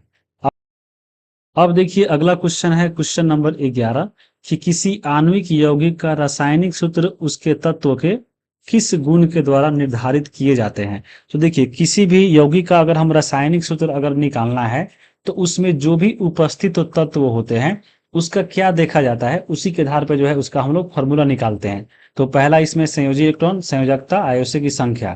तो इसमें जो है आपको देखा जाता है कि उस तत्व का संयोजकता कितना है, यानी जिस यौगिक का हमको रासायनिक सूत्र निकालना है, जिस आणविक यौगिक का, याद रखिएगा उसके तत्व में हम देखेंगे कि उस तत्व का संयोजकता कितना है, और उस तत्व के संयोजकता से जो है हम लोग क्रॉस गुना करते हैं और उसी से जो है निकालते हैं उसका फॉर्मूला। तो ऑप्शन नंबर इसका बी हो गया। 9th क्लास के चैप्टर नंबर 3 से ही सवाल है, यहाँ पे आप देख सकते हैं। आणविक यौगिकों के रासायनिक सूत्र प्रत्येक तत्व के संयोजकता पर निर्धारित होते हैं। और वहीं अगर हम बात करें आयनिक यौगिक का, जिसके ऊपर आयन होता है, प्लस चार्ज माइनस चार्ज, अगर वैसा कोई यौगिक है तो उसमें जो तत्व है उसके ऊपर जो भी आवेश की संख्या होता है उस आवेश की संख्या से जो है रासायनिक सूत्र निकालते हैं। तो याद रखिएगा अगर आणविक यौगिक है तो यहाँ पे सूत्र निकालने के लिए उसका संयोजकता की जरूरी होता है। अगर वहीं अगर आयनिक यौगिक है प्लस माइनस वाला, तो इसमें जो तत्व है उसके ऊपर आवेशों की संख्या को हम लोग इसमें क्रॉस गुना करके फॉर्मूला निकालते हैं। तो ये दो चीज है बहुत इंपॉर्टेंट है, याद रखिए। जैसे देखिए यहाँ पे देखिए हाइड्रोजन क्लोराइड का सूत्र निकालना है, तो एक हाइड्रोजन इसमें तत्व हो गया, एक क्लोरीन हो गया। हाइड्रोजन का संयोजकता 1 होता है और क्लोरीन का भी 1 होता है। तो यहाँ पे जो है क्रॉस जब गुना करेंगे तो दोनों एक एक है कट जाएगा। तो यहाँ पे हाइड्रोजन क्लोराइड का फॉर्मूला HCl होता है। तो यहाँ पे आप देख सकते हैं कि संयोजकता के माध्यम से जो है हम लोग इसका फॉर्मूला निकाले हैं। संयोजकता क्या होता है तो ये आपको हम बता देंगे आगे कि किसी भी तत्व की जो संयोजन क्षमता होती है परमाणु ग्रहण करने की जो आखिरी कक्षा में होती है उसी से निकालते हैं। किसी तत्व के आखिरी कक्षा में जितना इलेक्ट्रॉन है वह होता है संयोजी इलेक्ट्रॉन, और संयोजी इलेक्ट्रॉन के माध्यम से जो है हम लोग संयोजकता निकालते हैं। आगे हम आपको बताएंगे।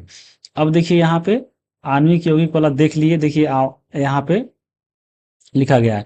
और वहीं अगर हम बात करें अगर जो है आयन वाला, जिसपे जो है धनायन ऋणायन होता है यानी चार्ज वाला होता है, उसका हम कैसे निकालेंगे तो उस पे जितना चार्ज का संख्या है, जैसे मैग्नीशियम क्लोराइड का निकालना है तो मैग्नीशियम पे जो है 2 प्लस चार्ज होता है और क्लोरीन पर 1 माइनस होता है।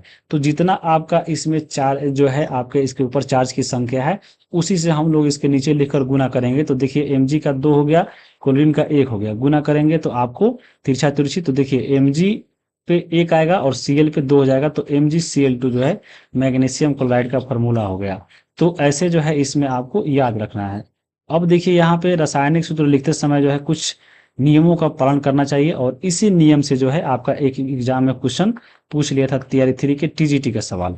देखिए आयन की संयोजकता तथा आवेश संतुलित होना चाहिए। अब जो भी हम सूत्र लिखेंगे तो उसमें जो है आयन जो आपका धनायन है उसका संयोजकता अथवा उस पे जो भी आवेश है वह दोनों में बराबर होना चाहिए, संतुलित होना चाहिए, जो भी उसमें तत्व है। उसके बाद जब एक यौगिक किसी धातु एवं अधातु के संयोग करता निर्मित होता है तो धातु का जो है नाम अथवा उसका प्रतीक को जो है रासायनिक सूत्र के पहले लिखते हैं और अधातु को जो है बाद में लिखते हैं। याद रखिएगा, अगर हम कोई यौगिक का फॉर्मूला लिख रहे हैं और उसमें धातु और अधातु के संयोग से निर्मित होता है क्योंकि, तो धातु को हम लोग पहले लिखेंगे, अधातु को जो है हम लोग बाद में लिखेंगे। ये आप याद रखिएगा। जैसे यहाँ पे देखिए लिखा गया है उदाहरण भी, जैसे कैल्शियम ऑक्साइड है तो कैल्शियम धातु है, इसको पहले लिखा गया, ऑक्सीजन को बाद में लिखा गया है। ठीक है, ऐसे ही जो है आपको फॉर्मूला देखिए पूछा गया है टीयर 3 के TGT में सवाल कि जब किसी यौगिक में एक धातु और एक अधातु होती है तो धातु का नाम या प्रतीक जो है लिखा जाता है। तो धातु को हम लोग पहले लिखते हैं, यानी प्रथम, शुरू में आपको धातु लिखाता है, बाद में अधातु लिखाता है। और यहीं से सवाल जो है टीयर 3 के TGT में पूछ लिया है। टीयर 3 के TGT का जब पढ़िएगा फिजिक्स तो आपको लाइन बाय लाइन क्वेश्चन पूछा गया है, एक पेज से दो दो तीन तीन। आपको जो लड़का केवल जो है साइंस का TGT दिया होगा, अगर 9th 10th अच्छे से कवर करके गया हो तो अकेले रिजल्ट लाने का दम रखता है 9th 10th का बुक, बहुत इंपॉर्टेंट है यार। तो यहाँ पे इसको हल्के में नहीं लीजिएगा।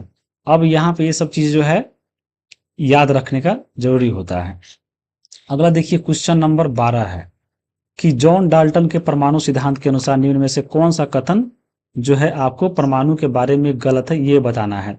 जो जॉन डाल्टन थे जब वे परमाणु का सिद्धांत दिए तो उनके अनुसार परमाणु का कौन सा कथन गलत है वो आपको बताना है।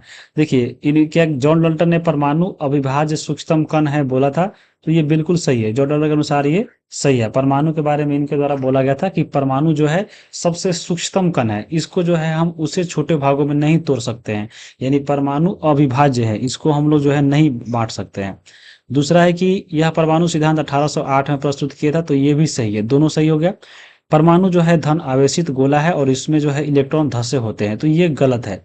ये जो आपको परमाणु का जो सिद्धांत है, ये जो वाला सिद्धांत, ये जो है आपको टॉमसन के द्वारा दिया गया था, ये आपको हम आगे बताएंगे। तो ये आपका गलत बताना था, तो ऑप्शन नंबर सी इसी का हो जाएगा, बाकी ए और बी दोनों सही है।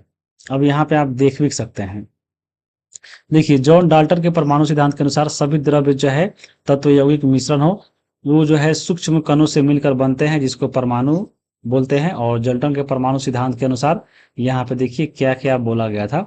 देखिए यही आपके जॉन डाल्टन थे, इनका जन्म 1766 में इंग्लैंड के एक गरीब जुलाहा परिवार में हुआ था।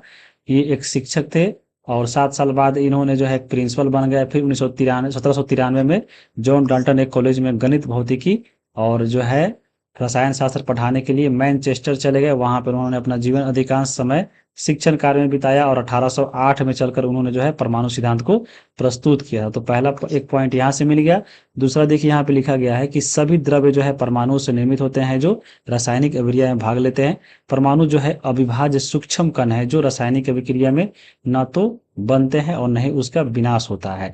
दिए गए तत्व सभी परमाणुओं का द्रव्यमान और रासायनिक गुणधर्म समान होते हैं। ये सब जो है अपने परमाणु सिद्धांत में इनके द्वारा दिया गया था। तो ये सब चीज जो है आपको याद रखना चाहिए। बाकी जो है टॉमसन का जो परमाणु मॉडल था, जब टॉमसन ने दिया तो इनके अनुसार देखिए परमाणु कुछ मॉडल ऐसे तैयार किए कि जो परमाणु होता है एक धनात्मक गोला होता है और इलेक्ट्रॉन जो होता है इसके बीच में धसा होता है। यानी इनका जो है जो परमाणु था वो तरबूज टाइप का था। जैसे तरबूज को काटिएगा तो कैसे काला काला बीच बीच में धसा रहता है, तो उनके अनुसार यही कहना था कि परमाणु जो है तरबूज है और उसमें जो इलेक्ट्रॉन है उसके बीच में काला काला जो है धसा हुआ है। तो ये टॉमसन का सिद्धांत था। आपको क्रिसमस केक और एक केक सोच सकते हैं, क्रिसमस केक में जैसे सूखा मेवा लग रहा था उसके टाइप के, और नहीं तो आपको तरबूज के बीज के भांति, ये टॉमसन का सिद्धांत था। तो ये आपको याद रखिएगा। टॉमसन ने प्रतिपादित किया था, देखिए परमाणु धन आवेशित गोले का होता है और इलेक्ट्रॉन इसमें धसे होते हैं। ऋणात्मक और धनात्मक आवेश परिणाम में समान होते हैं, इसलिए परमाणु जो है विद्युतीय रूप से उदासीन होता है। ये जो है किनका कहना था, टॉमसन का कहना था। अब देखिए अगला है क्वेश्चन नंबर 13 कि फास्फोरस की परमाणुकता कितना होता है वो आपको बताना है। और यहाँ से क्वेश्चन आपके एग्जाम में इस टाइप से पूछा हुआ है। तो सबसे पहले जो पूछा हुआ है उसको हम देख लेते हैं। देखिए यहाँ पे देखिए क्वेश्चन पूछा था टीआर 3 के टीजीटी का ही आ गया कि सल्फर की परमाणुकता क्या है। तो सल्फर का परमाणुकता होता है 8। अब यहाँ पे देखिए अगर 1 2 3 आ गया तो आप आराम से लिख सकते हैं। 1 है तो एक परमाणु, 2 है तो द्विपरमाणु, 3 है तो टेट्रा। लेकिन 8 आएगा तो उसको नहीं लिख सकते हैं, उसको बहुपरमाणु लिखा जाता है। तो ऑप्शन नंबर इसका ई हो जाएगा। अब ये देखिए आपको यहीं से एग्जाम में क्वेश्चन पूछा हुआ था आपको। ये देखिए सल्फर वाला पूछा हुआ है। सल्फर का जो है बहुपरमाणु होता है। ठीक है, यहाँ पे आप देख लिए। क्योंकि अब ये देखिए अब ये जो है परमाणुकता क्या होता है इसको आप देख लीजिए। देखिए किसी अणु की संरचना में प्रयुक्त होने वाले परमाणुओं की संख्या को जो है अणु को परमाणुकता बोलते हैं। तो ये आपको ध्यान में रखना है, किसी अणु के संरचना में प्रयुक्त होने वाले परमाणुओं की संख्या जो है कहलाता है। जैसे देख सकते हैं उदाहरण दिया गया है कि ऑक्सीजन अणु जो है 2 ऑक्सीजन परमाणुओं से बनता है, इसलिए जो है यह द्विपरमाणुक है। और इसे में जो है इसको हम लोग 2 परमाणुकता कहेंगे। यदि सामान्यतः जो है 2 के स्थान पे 3 ऑक्सीजन परमाणु परस्पर सहयोग करते हैं तो हमें ओजोन का फॉर्मूला प्राप्त होता है। तो किसी अणु में याद रखिएगा जितना उसमें जो है उसमें परमाणुओं की संख्या होता है वही उसका परमाणुकता कहलाता है। तो ये आप देख लिए। अब एक और क्वेश्चन अब देखिए यहाँ पे। अब इसमें है कि फास्फोरस की परमाणुकता कितनी है ये आपको बताना है। तो देखिए यहाँ पे जो आपको हम बताए थे, अब देखिए अब इसमें बहुत सारा है और यही सब आपको एग्जाम में पूछेगा। जैसे सल्फर वाला पूछ लिया था। अब जो एनसीईआरटी में उसको ध्यान में रखना है। देखिए आर्गन है तो आर्गन में जो है आपका एक परमाणुकता है। ऐसे याद रखिए कि जो भी आपका जो इनर्ट गैस है, जो अक्रिय गैस है, सभी अक्रिय गैस का जो परमाणुकता होता है हमेशा एक होता है। जैसे आर्गन हो गया, हीलियम हो गया, आपको याद रखिएगा। ये उसके अलावा और का भी होता है लेकिन इनर्ट गैस का हमेशा एक होता है, याद रखिएगा।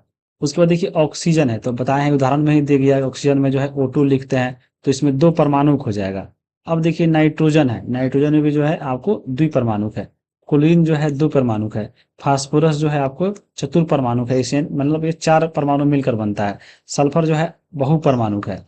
बाकी देखिए सोडियम 1 परमाणुक, आयरन जो है 1 परमाणुक, एल्युमिनियम 1 परमाणु, कॉपर जो है 1 परमाणु। तो यहीं से हम पूछ लिए थे आपका। तो क्वेश्चन था आपका फास्फोरस वाला।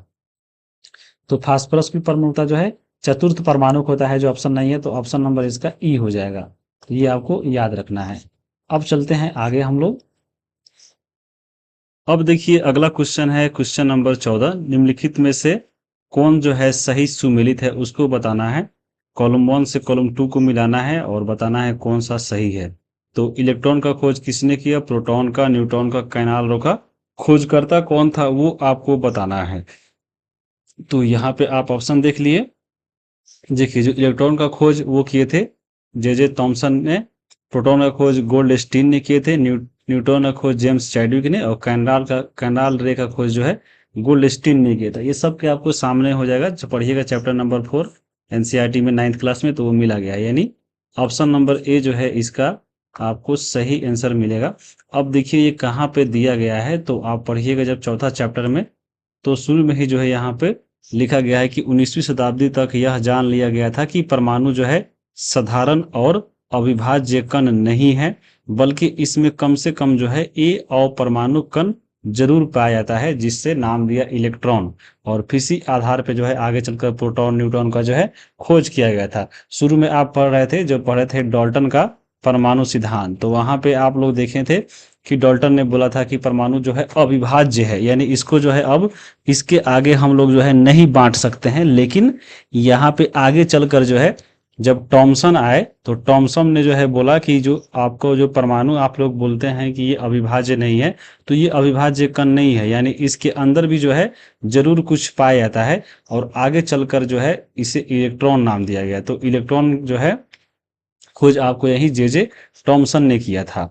आगे चलकर अब देखिए यहाँ पे लिखा गया इलेक्ट्रॉन के संबंध में जानकारी प्राप्त होने से पहले जो है गोल्डस्टीन ने 1886 में एक नए विकिरण की खोज की थी, जिससे जो है कैनाल रे बोला गया। तो कैनाल रे का खोज गोल्डस्टीन ने किया था। तो ये आपको याद रखना है।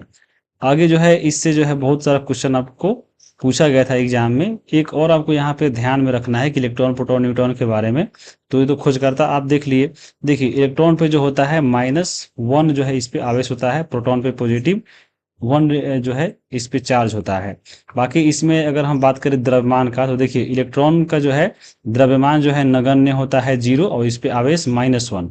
प्रोटॉन पे जो है आपको +1 चार्ज होता है और इसका द्रव्यमान जो है 1 होता है। न्यूट्रॉन की बात करें तो यह न्यूट्रल होता है, यानी इस पे कोई चार्ज नहीं होता है और इसका द्रव्यमान जो है 1 होता है। और यही से एग्जाम में देखिए क्वेश्चन भी पूछा गया था कि किस अपपरमाणविक कण का द्रव्यमान जो है नगण्य होता है। तो अभी बताए हैं इलेक्ट्रॉन पे जो है आपको एक निगेटिव चार्ज होता है और द्रव्यमान जो है इसका 0 होता है। तो यहाँ पे इसका आंसर जो है आपको इलेक्ट्रॉन होगा। और देखिए बुक में भी लिखा गया इलेक्ट्रॉन का द्रव्यमान जो है नगण्य होता है और इस पे आवेश -1 होता है, आपको हम बता दिए हैं। वैसे ही प्रोटॉन पे दिया गया है, आपको फिगर पे बता दिए हम। तो यहीं से टीआरई 3 के 6 to 8 का ये सवाल था। यहाँ पे आगे पढ़िएगा टॉमसन के बारे में कि हाँ उनको जो अपना योगदान दिए। जैसे देखिए लिखा गया है टॉमसन का जन्म जो है 1856 में मैनचेस्टर में हुआ था। इलेक्ट्रॉन की खोज जो है इनके द्वारा किया गया था और इसी के कारण जो है 1906 में इनको जो है नोबेल पुरस्कार भी मिला था। तो बहुत ही इंपॉर्टेंट है, इनके बारे में याद रखिएगा। अब देखिए यहाँ पे जो है न्यूट्रॉन के बारे में देखिए क्वेश्चन पूछा था टीआरई 3 के टीजीटी में और टीआरई 2 के पीजीटी का सवाल है कि न्यूट्रॉन का द्रव्यमान कितना है। तो बताया है न्यूट्रॉन जो है न्यूट्रल होता है, इस पे जो है आपका चार्ज होता है 0 और इसका द्रव्यमान जो होता है आपको 1 होता है। तो यहाँ पे आपको बताना है कि न्यूट्रॉन का द्रव्यमान कितना होगा। तो लगभग एक न्यूट्रॉन के बराबर, न्यूट्रॉन लगभग इलेक्ट्रॉन के बराबर। देखिए इलेक्ट्रॉन पे बताए हैं कि इस पे जो है आपका -1 जो है क्या होता है चार्ज होता है और द्रव्यमान जो है 0 होता है। तो ये तो होगा नहीं, द्रव्यमान बताना है। लगभग एक प्रोटॉन के बराबर, प्रोटॉन का जो है द्रव्यमान 1 होता है, आपको मालूम होगा। और इस पे जो चार्ज होता है वो भी +1 होता है। और न्यूट्रॉन की बात करें तो न्यूट्रॉन पे भी जो है आपको 0 चार्ज होता है लेकिन द्रव्यमान 1 होता है। तो द्रव्यमान ही तो पूछा है, तो प्रोटॉन के बराबर इसका आंसर जो है ऑप्शन नंबर आपका बी हो जाएगा। आगे देखिए टीआरई 2 के पीजीटी का सवाल है कि रासायनिक गुणों को अपवर्तित रखते हुए एक परमाणु के नाभिक में जोड़े जाने वाले कौन हैं। देखिए परमाणु के नाभिक में जो होते हैं आपको नारायण प्रसाद यानी न्यूट्रॉन और प्रोटॉन होते हैं। तो यहाँ पे न्यूट्रॉन प्रोटॉन दोनों हो जाएगा ऑप्शन नंबर डी। तो ये आपको याद में रखना है, यहाँ पे लिखा भी गया है। देखिए 1932 में जो है जेम्स चैडविक एक अपरमाणुक कण का खोज निकाला जो अनावेशित था। न्यूट्रॉन जो होता है कोई आवेश नहीं होता है, न्यूट्रल होता है। और द्रव्यमान में जो है प्रोटॉन के बराबर होता है। देखिए लगभग प्रोटॉन के 1 प्रोटॉन के बराबर होता है। अंततः इसका नाम जो है न्यूट्रॉन पड़ा। हाइड्रोजन को छोड़कर ये सभी परमाणु के नाभिक में होते हैं, यानी जो न्यूट्रॉन होते हैं वो आप याद रखिएगा हाइड्रोजन के परमाणु में नहीं होते हैं। बहुत इंपॉर्टेंट पॉइंट है। सामान्यतः जो है न्यूट्रॉन को n से दर्शाया जाता है। परमाणु का द्रव्यमान जो है नाभिक में उपस्थित प्रोटॉन और न्यूट्रॉन के द्रव्यमान के योग के द्वारा प्रकट किया जाता है। और यही क्वेश्चन आपको यहाँ से था, यहाँ पे आप दिखा दिए 2 क्वेश्चन जो है पूछा हुआ था। अब देखिए यहाँ पे जो है क्वेश्चन नंबर ये 15 है। अब यहाँ पे है अगला क्वेश्चन, क्वेश्चन नंबर 15 कि परमाणु का नाभिक मॉडल पहली बार किसके द्वारा खोजा गया था। तो देखिए परमाणु में जो नाभिक का खोज किया गया था वो किया गया था रदरफोर्ड के द्वारा। ऑप्शन नंबर इसका ए सही होगा।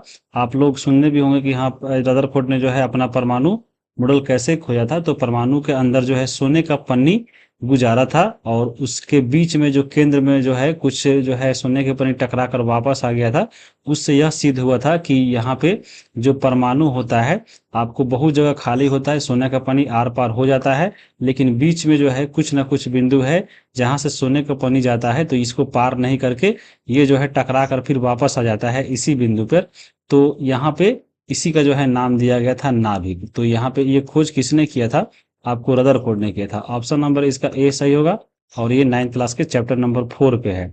और देखिए ये आपको एक बॉक्स में भी जो है दिया गया है कि रदरफोर्ड का जन्म 1871 में हुआ था। उनको नाभिकीय भौतिकी का जनक कहा जाता है और रेडियोधर्मिता पर अपने योगदान और सोने की पन्नी के द्वारा परमाणु के नाभिक की खोज के लिए वे बहुत प्रसिद्ध हुए। और आगे चलकर 1908 में जो है उनको नोबेल प्राइज भी दिया गया था। तो ये आपको याद रखना चाहिए। अब देखिए अगला एक और क्वेश्चन हम देखते हैं। यहाँ पे 16 नंबर है कि रदरफोर्ड के परमाणु मॉडल के परिणाम के अनुसार निम्न में से कौन सा कथन जो है यहाँ पे गलत है, ये बताना है। रदरफोर्ड के अनुसार जो परमाणु मॉडल दिया तो वो आपको बताना है इनमें से कौन सा कथन जो है गलत है। तो देखिए रदरफोर्ड जब निकाला अपना परमाणु मॉडल तो उसमें क्या कहना था, पहला है कि परमाणु के भीतर अधिकतर भाग खाली होते, तो बिल्कुल सही है ये बात, क्योंकि ये परमाणु है और इसके जब सोने का पन्नी गुजारा तो बहुत जगह जो है ये खाली चला गया, यानी बहुत आर पार हो गया। तो इससे पता चला कि हाँ परमाणु के अंदर अधिकतर भाग जो है आपका खाली है, ये सही है। परमाणु में जो है धन आवेशित भाग जो है बहुत ही कम है, ये भी कहना था। क्यों ये ऐसा हुआ, क्योंकि देखिए जो इसमें गुजारा था वो अल्फा कण था, जो आपके परमाणु जो सोने का कण था। तो अल्फा कण जो है पॉजिटिव होता है, और जब ये गुजरा आपको परमाणु के अंदर से, तो आपको देखिए जब ये प्लस है इसके अंदर भी अगर मान लीजिए पॉजिटिव जगह रहेगा तो जाएगा तो इसको टकरा जाएगा और ये वापस चलाएगा। और इसी में अगर माइनस रहेगा तो जब इसी जाएगा किरण तो सीधे जो है इसको आकर्षित करके आगे ले जाएगा। तो इसलिए जो है यहाँ पे परमाणु में जो है धन आवेशित भाग जो है बहुत ही कम है, इसलिए जो है ये टकराया नहीं। मान लीजिए इधर से प्लस गया और इधर प्लस रहता तो टकराता और इधर उधर हो जा, लेकिन इसमें प्लस जो है बहुत ही कम था, यानी धन आवेशित भाग जो है बहुत कम था, इसीलिए सोने का पन्नी जो है ज्यादातर आर से पार हो गया। तो दूसरा भी सही है। तीसरा इसमें है कि परमाणु जो है अस्थिर होता है, तो ये भी आपका सही है। रदरफोर्ड के अनुसार ये चीज तीनों सही है, जो इनके परमाणु मॉडल निकाला तो इनके अनुसार ये तीनों बात उसमें जो है कहा गया है, तो तीनों सही है, इनमें से कोई जो है गलत नहीं है। तो ऑप्शन नंबर इसमें से आपका ई हो जाएगा, कोई गलत इसमें आपका नहीं है, ये सभी सही है। हालांकि अगर हम परमाणु के बारे में बात करें तो परमाणु का जो है ये, अगर परमाणु का अगर बोले कि हाँ परमाणु जो होते हैं उसके अनुसार इनमें से कौन सा कथन गलत है, तो आपका सी नंबर जो है गलत है। ये जो आपका सी नंबर देख रहे हैं ये आपके रदरफोर्ड का जो है परमाणु मॉडल में ये कमी बताया गया है।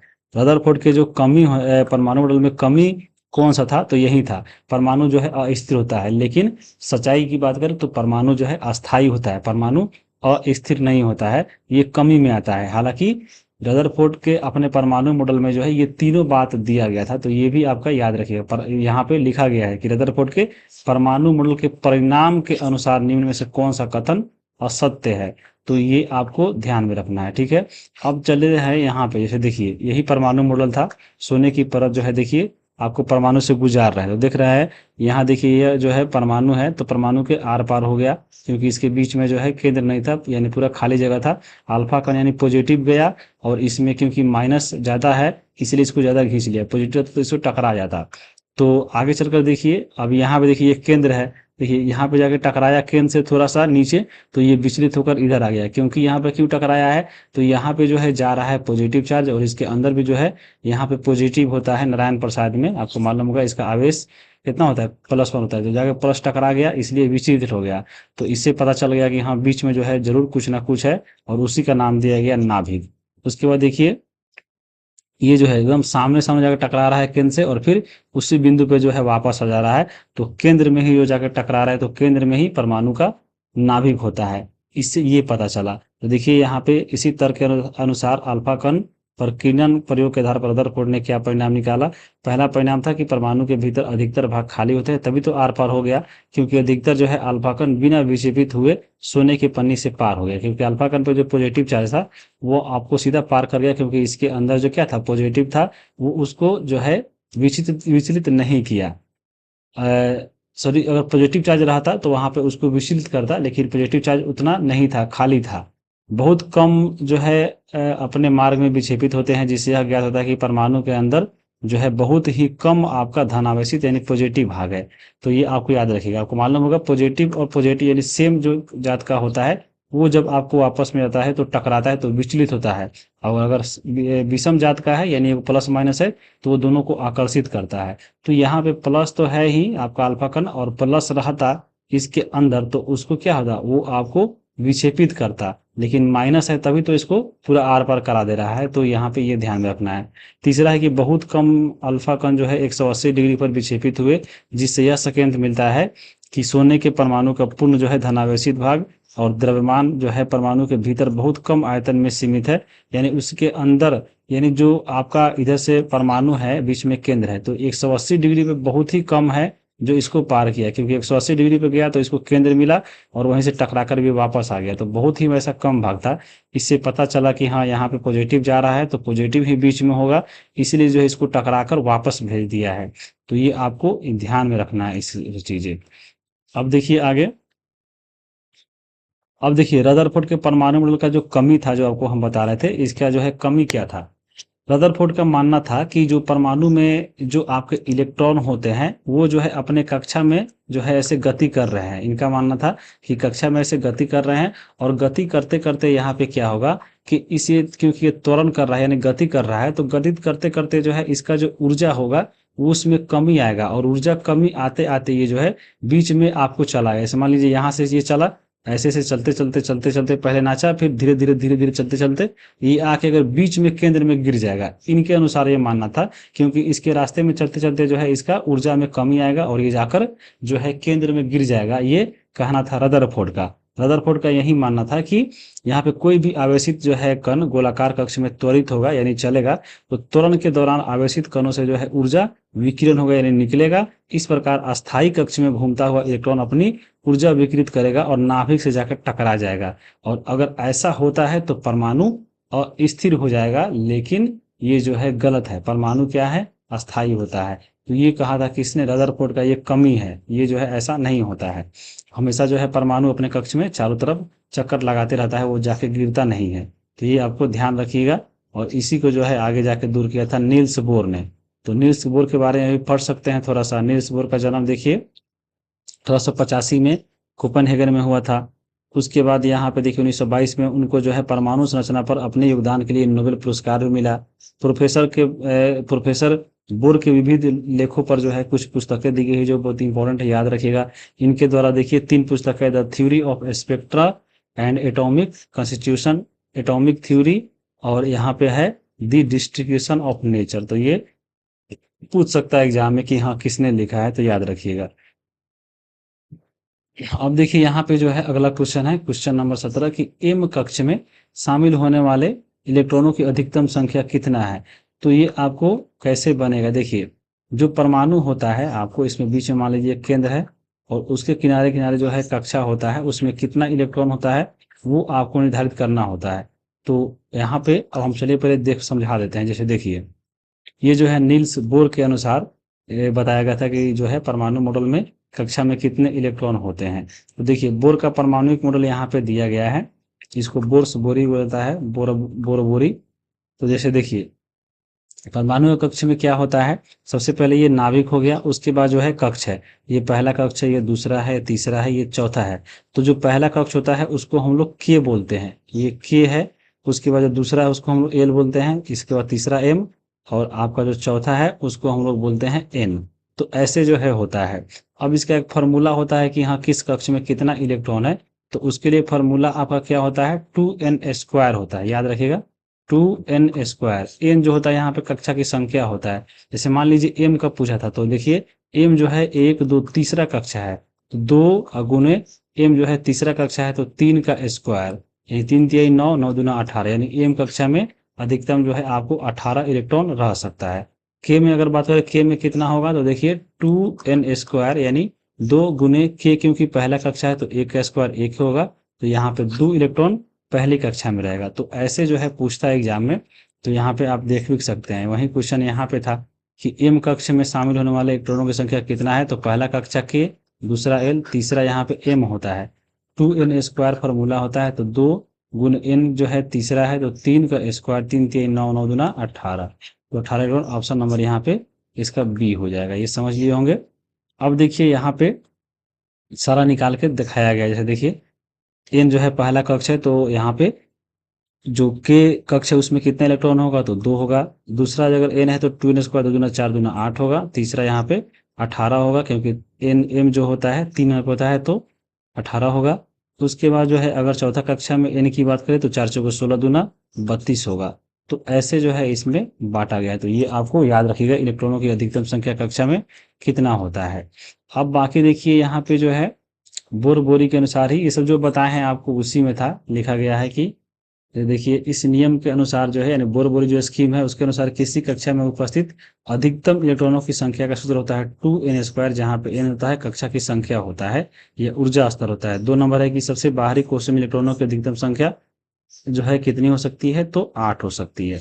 याद रखना है किसी परमाणु के दिए गए कोश में इलेक्ट्रॉन तब तक स्थान नहीं ले सकते हैं जब तक कि उसमें पहले वाले भीतरी कक्षा जो है पूर्ण रूप से नहीं भर जाते हैं। तो ये आपको ध्यान में रखना है कि सबसे पहले मान लीजिए पहला कक्षा है, इसमें जितना अटना चाहिए मान लीजिए 2 अटता है तो 2 अटेगा तभी जाकर फिर तीसरा में 8 अटता है। तो ये आपको पूरा 8 जब पूरा भरा जाएगा तभी जो है आप इसमें से जा सकते हैं। ये नहीं कि कम है तो आप दूसरा में चल जाए, तो ऐसा नहीं होगा। तो ये आपको ध्यान में रखना है। देखिए आपको कुछ फिगर दिया गया है और इससे जो है क्वेश्चन एग्जाम में पूछा गया है। ये परमाणु का संरचना ही कैसे बनता है। देखो हीलियम में जो है इसके एक ही इलेक्ट्रॉन होते हैं, तो पहले कक्षा में हट गया। आपको मालूम होगा पहले कक्षा में कितना इलेक्ट्रॉन मैक्सिमम होगा, तो बताया है 2n², यानी 2 गुने n का मान 1 यानी 1², तो 2 का मान, तो ये यानी पहला जो कक्षा होगा उसका मान, उसमें अधिकतम इलेक्ट्रॉनों की संख्या 2 होगा।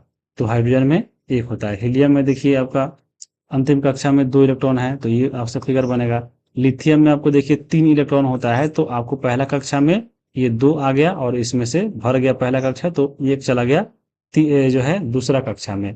उसी प्रकार से ये सब निकाला गया। जैसे देखिए सोडियम का होता है 11 नंबर पे 11 इलेक्ट्रॉन है, तो पहला कक्षा में 2 होता है, देखिए ये हो गया। दूसरा कक्षा में कितना होता है 2n² यानी 2 और 2 का स्क्वायर 4, 4 दूना 8। दूसरा कक्षा में 8 इलेक्ट्रॉन होगा, तो देखिए पहला में 2 हो गया, दूसरा में आपके 8 हो गया, यानी दोनों मिलाकर आपका 8 और 2 10 हो गया, बचा 1, ये जो है चला गया तीसरा कक्षा में। तो इस प्रकार से जो है आपको याद रखना है। देखिए यहाँ से क्वेश्चन भी जो है पूछ लिया है कि निम्नलिखित में से कौन सा जो है नाइट्रोजन के सही इलेक्ट्रॉनिक विन्यास का दर्शाता है। तो बताए हैं आपको इसमें से नाइट्रोजन का बता, नाइट्रोजन कितना नंबर पे होता है, आपको 7 नंबर पे होता है। तो पहले कक्षा में 2 इलेक्ट्रॉन, यहाँ पे 2 आ गया और उसके बाद जो है 5 इलेक्ट्रॉन, तो 2 और 5 होगा। तो पहला आपका इसका ऑप्शन जो है ऑप्शन नंबर सी। ये भी जो है देख सकते हैं बीपीएससी का ही तैयारी का क्वेश्चन है। अब देखिए यहाँ पे जो है ये आपको संयोजी इलेक्ट्रॉन क्या होता है। देखिए किसी भी परमाणु के जो बाहरी कक्षा होते हैं उसमें उपस्थित इलेक्ट्रॉनों की संख्या जो होती है वह संयोजी इलेक्ट्रॉन, जैसे मान लीजिए सोडियम है, सोडियम में आपको इसका 11 जो है क्रमांक होता है। और देखिए जो बाहरी इलेक्ट्रॉन में, यहाँ पे देखिए बाहरी इलेक्ट्रॉन में इलेक्ट्रॉनों की संख्या यानी बाहरी जो कक्षा है परमाणु के उसमें उपस्थित इलेक्ट्रॉनों की संख्या, तो सोडियम के बाहरी कक्षा में देखिए 1 इलेक्ट्रॉन है, तो इसका संयोजी इलेक्ट्रॉन यहाँ पे 1 हो जाएगा। मैग्नीशियम में देखिए बाहरी कक्षा में 2 इलेक्ट्रॉन है, तो इसका संयोजी इलेक्ट्रॉन 2 हो जाएगा। हीलियम की बात करें संयोजी इलेक्ट्रॉन 2 हो गया। आर्गन की बात करें, देखिए आर्गन में जो है बाहरी कक्षा में 8 इलेक्ट्रॉन है, तो आपको 8 हो गया। तो इस प्रकार से जो है यहाँ पे संयोजी इलेक्ट्रॉन होता है। और संयोजकता की बात करें तो वो क्या होता है, देखिए संयोजी इलेक्ट्रॉन की संख्या द्वारा ही ये किसी तत्व की परमाणु की संयोजकता निकालते हैं। मान लीजिए अगर किसी परमाणु के आखिरी कक्षा में अगर जो है 1 से लेकर 4 इलेक्ट्रॉन है, यानी संयोजी इलेक्ट्रॉन 1 2 3 4 है, तो उसकी संयोजकता जो है यही रहेगा, यानी 1 है तो 1 ही रहेगा। जैसे सोडियम था तो सोडियम के लास्ट कक्षा में 1 था, तो इसका संयोजी इलेक्ट्रॉन भी 1 हुआ और संयोजकता भी जो है 1 हो गया। तो जिसका संयोजी इलेक्ट्रॉन 4 तक रहेगा उसका संयोजकता भी वही होगा। लेकिन उसके बाद अगर बढ़ेगा, जैसे बाह्यतम कक्षा में मान लीजिए 4 के आगे 5 6 7 8 हो गया, तो वहां पे उस स्थिति में जो है संयोजकता को जो है 8 में से घटाकर हम लोग इसमें से निकालते हैं। क्योंकि आपको मालूम होगा आखिरी कक्षा में कोई भी जो है चाहता है इलेक्ट्रॉन कि हमारी कक्षा में 8 इलेक्ट्रॉन रहे, तो वहां पे अस्थायी होने के लिए जो है आपको 8 में से घटाकर उसको निकाला जाता है। तो ये आपको ध्यान में रखा जाना चाहिए ये सब। अब देखिए एक क्वेश्चन यहाँ पे जो है क्वेश्चन नंबर 18 है कि एक तत्व का इलेक्ट्रॉनिक विन्यास अगर 2 8 7 है तो इसकी संयोजकता कितना होगा। आपको देखिए 2 8 10 7 17 17 की बात हो रही है, यानी 17 पे क्या होता है क्लोरीन होता है। अब इसको जो है हम लोग इलेक्ट्रॉनिक विन्यास निकालेंगे ऐसे, तो पहले कक्षा में कितना होता है 2 इलेक्ट्रॉन होता है, उसके बाद दूसरे कक्षा में कितना होता है 8 होता है, तो 2 8 10 हो गया। अब बाकी जो है आखिरी में आपके 7 हो गया, तो 2 8 10 और 7 17 हो गया आपका। अब इसका जो है निकालना है संयोजकता। तो सबसे पहले संयोजी इलेक्ट्रॉन निकालेंगे। तो देखिए आपको बताया है कि अगर बाहरी कक्षा में 4 तक है 1 2 3 4, तो उसका संयोजकता वही हो जाएगा। और मान लीजिए अगर आगे है 4 से आगे यानी 5 6 7 8, तो उसमें से जो है हम लोग 8 में से घटा कर निकालेंगे। तो इसलिए घटाते हैं क्योंकि बाहरी कक्षा में सब कोई इलेक्ट्रॉन चाहता है कि हमारा 8 कक्षा हो, 8 इलेक्ट्रॉन हो, ताकि हम जो है यहाँ पे न्यूट्रल हो जाए। तो न्यूट्रल हो जाए तो यहाँ पे देखिए किसी बाहरी कक्षा में मान लीजिए 8 पूरा करना है और 7 पहले से है, तो इसको आसानी क्या है कि ये जो है अपना एक जो है दूसरे किसी से ले ले, तो वही एक जो है इसका क्या हो जाएगा, संयोजकता होगा। ऑप्शन नंबर बी हो जाएगा। वही मान लीजिए अगर हम इसके बाहरी कक्षा में 3 इलेक्ट्रॉन रहता, तो यहाँ पे इसको जो है न्यूट्रन होने के लिए या तो 3 को त्यागना है और नहीं तो इसको 5 को जो है लेना है ताकि इसमें 8 हो जाए। जैसे मान लीजिए आपका परमाणु है, ये आपका केंद्र हो गया, ये पहला कक्षा हो गया, इसमें 2 इलेक्ट्रॉन, और दूसरी कक्षा में मान लीजिए आपका 3 इलेक्ट्रॉन है। तो यहाँ पे क्या होगा कि ये 3 इलेक्ट्रॉन चाहेगा कि हम यहाँ पे त्याग दें ताकि हम अस्थायी हो जाए, और नहीं तो ये 5 को इसको लेना पड़ेगा। तो यहाँ पे 3 को त्यागना आसान है कि 5 को लेना आसान है, तो 3 को त्यागना आसान है। और अगर 3 को है तो यहाँ पे 3 त्याग दिया तो यही 3 इसका क्या हो जाएगा, आपको संयोजकता हो जाएगा। तो यही इसका संयोजी इलेक्ट्रॉन भी होगा। तो ऐसे ध्यान में आपको रखना है। इसको डिटेल में देखिए पढ़ा दिए हैं, वहां से भी आप जाकर देख सकते हैं। जैसे देखिए यहाँ पे निकाल के भी बताया है कि किसमें कितना इलेक्ट्रॉन होगा, संयोजकता भी पूरा बता दिया है। जैसे देख सकते हैं ये इसका संयोजकता है, हाइड्रोजन, हीलियम, ये सब इसका संयोजकता है। ठीक है। अगला यहाँ पे क्वेश्चन है 19 नंबर कि किसी तत्व के परमाणु संख्या की निश्चित किया था, यानी किसी तत्व में परमाणु संख्या कितना है वो कैसे हम लोग मालूम कर सकते हैं। तो पहला ऑप्शन है एक परमाणु में स्थित इलेक्ट्रॉन संख्या के बराबर, या एक परमाणु में स्थित न्यूट्रॉन संख्या के बराबर, या एक परमाणु के अंदर प्रोटॉन संख्या के बराबर। बताइए कि आपका परमाणु जो किसी का संख्या होता है किसी तत्व का, जैसे ऑक्सीजन है, ऑक्सीजन का जो है परमाणु संख्या 8 होता है। तो यहाँ पे ये जो हम 8 लिए हैं, किसका संख्या है परमाणु में, इलेक्ट्रॉन की संख्या के बराबर है कि न्यूट्रॉन की संख्या के बराबर है कि प्रोटॉन की संख्या के बराबर है। तो इसका सही आंसर होगा आपको ऑप्शन नंबर सी, यानी किसी तत्व का जो परमाणु संख्या होता है वह उस परमाणु में उपस्थित प्रोटॉन की संख्या के बराबर होता है। तो ऑप्शन नंबर यहाँ पे सी हो गया। अब देखिए यहाँ पे इसको हम बताते हैं कि कैसे इसको हम लोग यहाँ पे याद रखेंगे। देखिए सबसे पहले परमाणु संख्या की बात करें तो देखिए लिखा गया है कि हम जानते हैं कि परमाणु के नाभिक में प्रोटॉन विद्यमान होता है। एक परमाणु में उपस्थित प्रोटॉनों की संख्या उसके परमाणु संख्या को दर्शाता है। यानी एक परमाणु में जितना प्रोटॉन है उतना ही जो है परमाणु संख्या होता है, और इसे जेड के द्वारा जो है दिखाया जाता है। यानी आपको जो है याद रखिए परमाणु संख्या जेड से दर्शाते हैं। यहाँ पे किसी परमाणु में नाभिक में उपस्थित प्रोटॉन का जितना कुल संख्या है उतना ही जो है आपको परमाणु संख्या होता है। तो याद रखिएगा परमाणु संख्या के बराबर होता है प्रोटॉन की संख्या, यानी P बराबर जेड। और एक होता है द्रव्यमान संख्या। किसी भी तत्व का द्रव्यमान अगर निकालना है परमाणु का, तो ये किसी परमाणु के नाभिक में उपस्थित प्रोटॉन और न्यूट्रॉन की संख्या का कुल जो योग होता है वही उसका द्रव्यमान संख्या होता है। द्रव्यमान संख्या को ए से हम लोग सूचित करते हैं, यानी ए बराबर N प्लस P। इसमें याद रखिएगा, बाकी इसी से आप फार्मूला न्यूट्रॉन का जो है निकाल सकते हैं, A माइनस P। तो ये आसानी है, यानी न्यूट्रॉन की संख्या जो क्या होते हैं, तो पूरा परमाणु के द्रव्यमान में से जब प्रोटॉन की संख्या घटाएंगे तो वह परमाणु जो है उसका न्यूट्रॉन का संख्या मालूम हो जाएगा। जैसे आप देख सकते हैं उदाहरण में, ये आपका उदाहरण मान लीजिए एक आपका ये परमाणु है, उसके ऊपर जो है इसका द्रव्यमान लिखा रहता है और नीचे जो है इसका परमाणु संख्या है। जैसे सोडियम की बात करें, देखिए सोडियम में जो है इसका परमाणु द्रव्यमान कितना है, 11 है, जबकि इसका परमाणु द्रव्यमान कितना है, आपको 23 है। अब इसके अनुसार जो है हम लोग निकाल लेंगे कि इसमें कितना परमाणु संख्या है, कितना इलेक्ट्रॉन प्रोटॉन है। तो देखिए परमाणु संख्या तो ये वाला 11 हो गया, जो आपको P बराबर जेड होता है। यानी अब इसमें देखिए जितना परमाणु है उतना ही इसका जो है क्या होगा, इसमें इसका जो है प्रोटॉन की संख्या होगा। तो इसमें प्रोटॉन भी जो है 11 हो गया, आप देख सकते हैं P बराबर जेड। इसमें इलेक्ट्रॉन कितना होगा, तो इतना परमाणु संख्या वो भी उतना इलेक्ट्रॉन होता है। ठीक है। और परमाणु संख्या आपको बता ही दिए 11 है। न्यूट्रॉन कैसे निकालेंगे, तो न्यूट्रॉन हम लोग जो है इसके द्रव्यमान में से जो है परमाणु संख्या को घटाते हैं, यानी 23 में से 11 घटाएंगे तो 12 जो है इसका न्यूट्रॉन होगा। तो इस प्रकार से जो है आप निकाल सकते हैं। बाकी यहाँ पे अब हम आगे देखेंगे 20 नंबर क्वेश्चन। 20 नंबर क्वेश्चन है कि प्राकृतिक में क्लोरीन जो है 2 समस्थानिकों के रूप में पाया जाता है, जिसका द्रव्यमान जो है 35 U और 27 U है, जो 3:1 में होता है। तो क्लोरीन का औसत परमाणु द्रव्यमान कितना होगा वो आपको बताना है।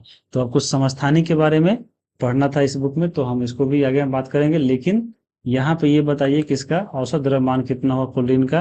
पहला का द्रव्यमान जो है 35 U, दूसरा का 37 U है, और इसका देखिए अनुपात में बांटा गया है 3:1 में।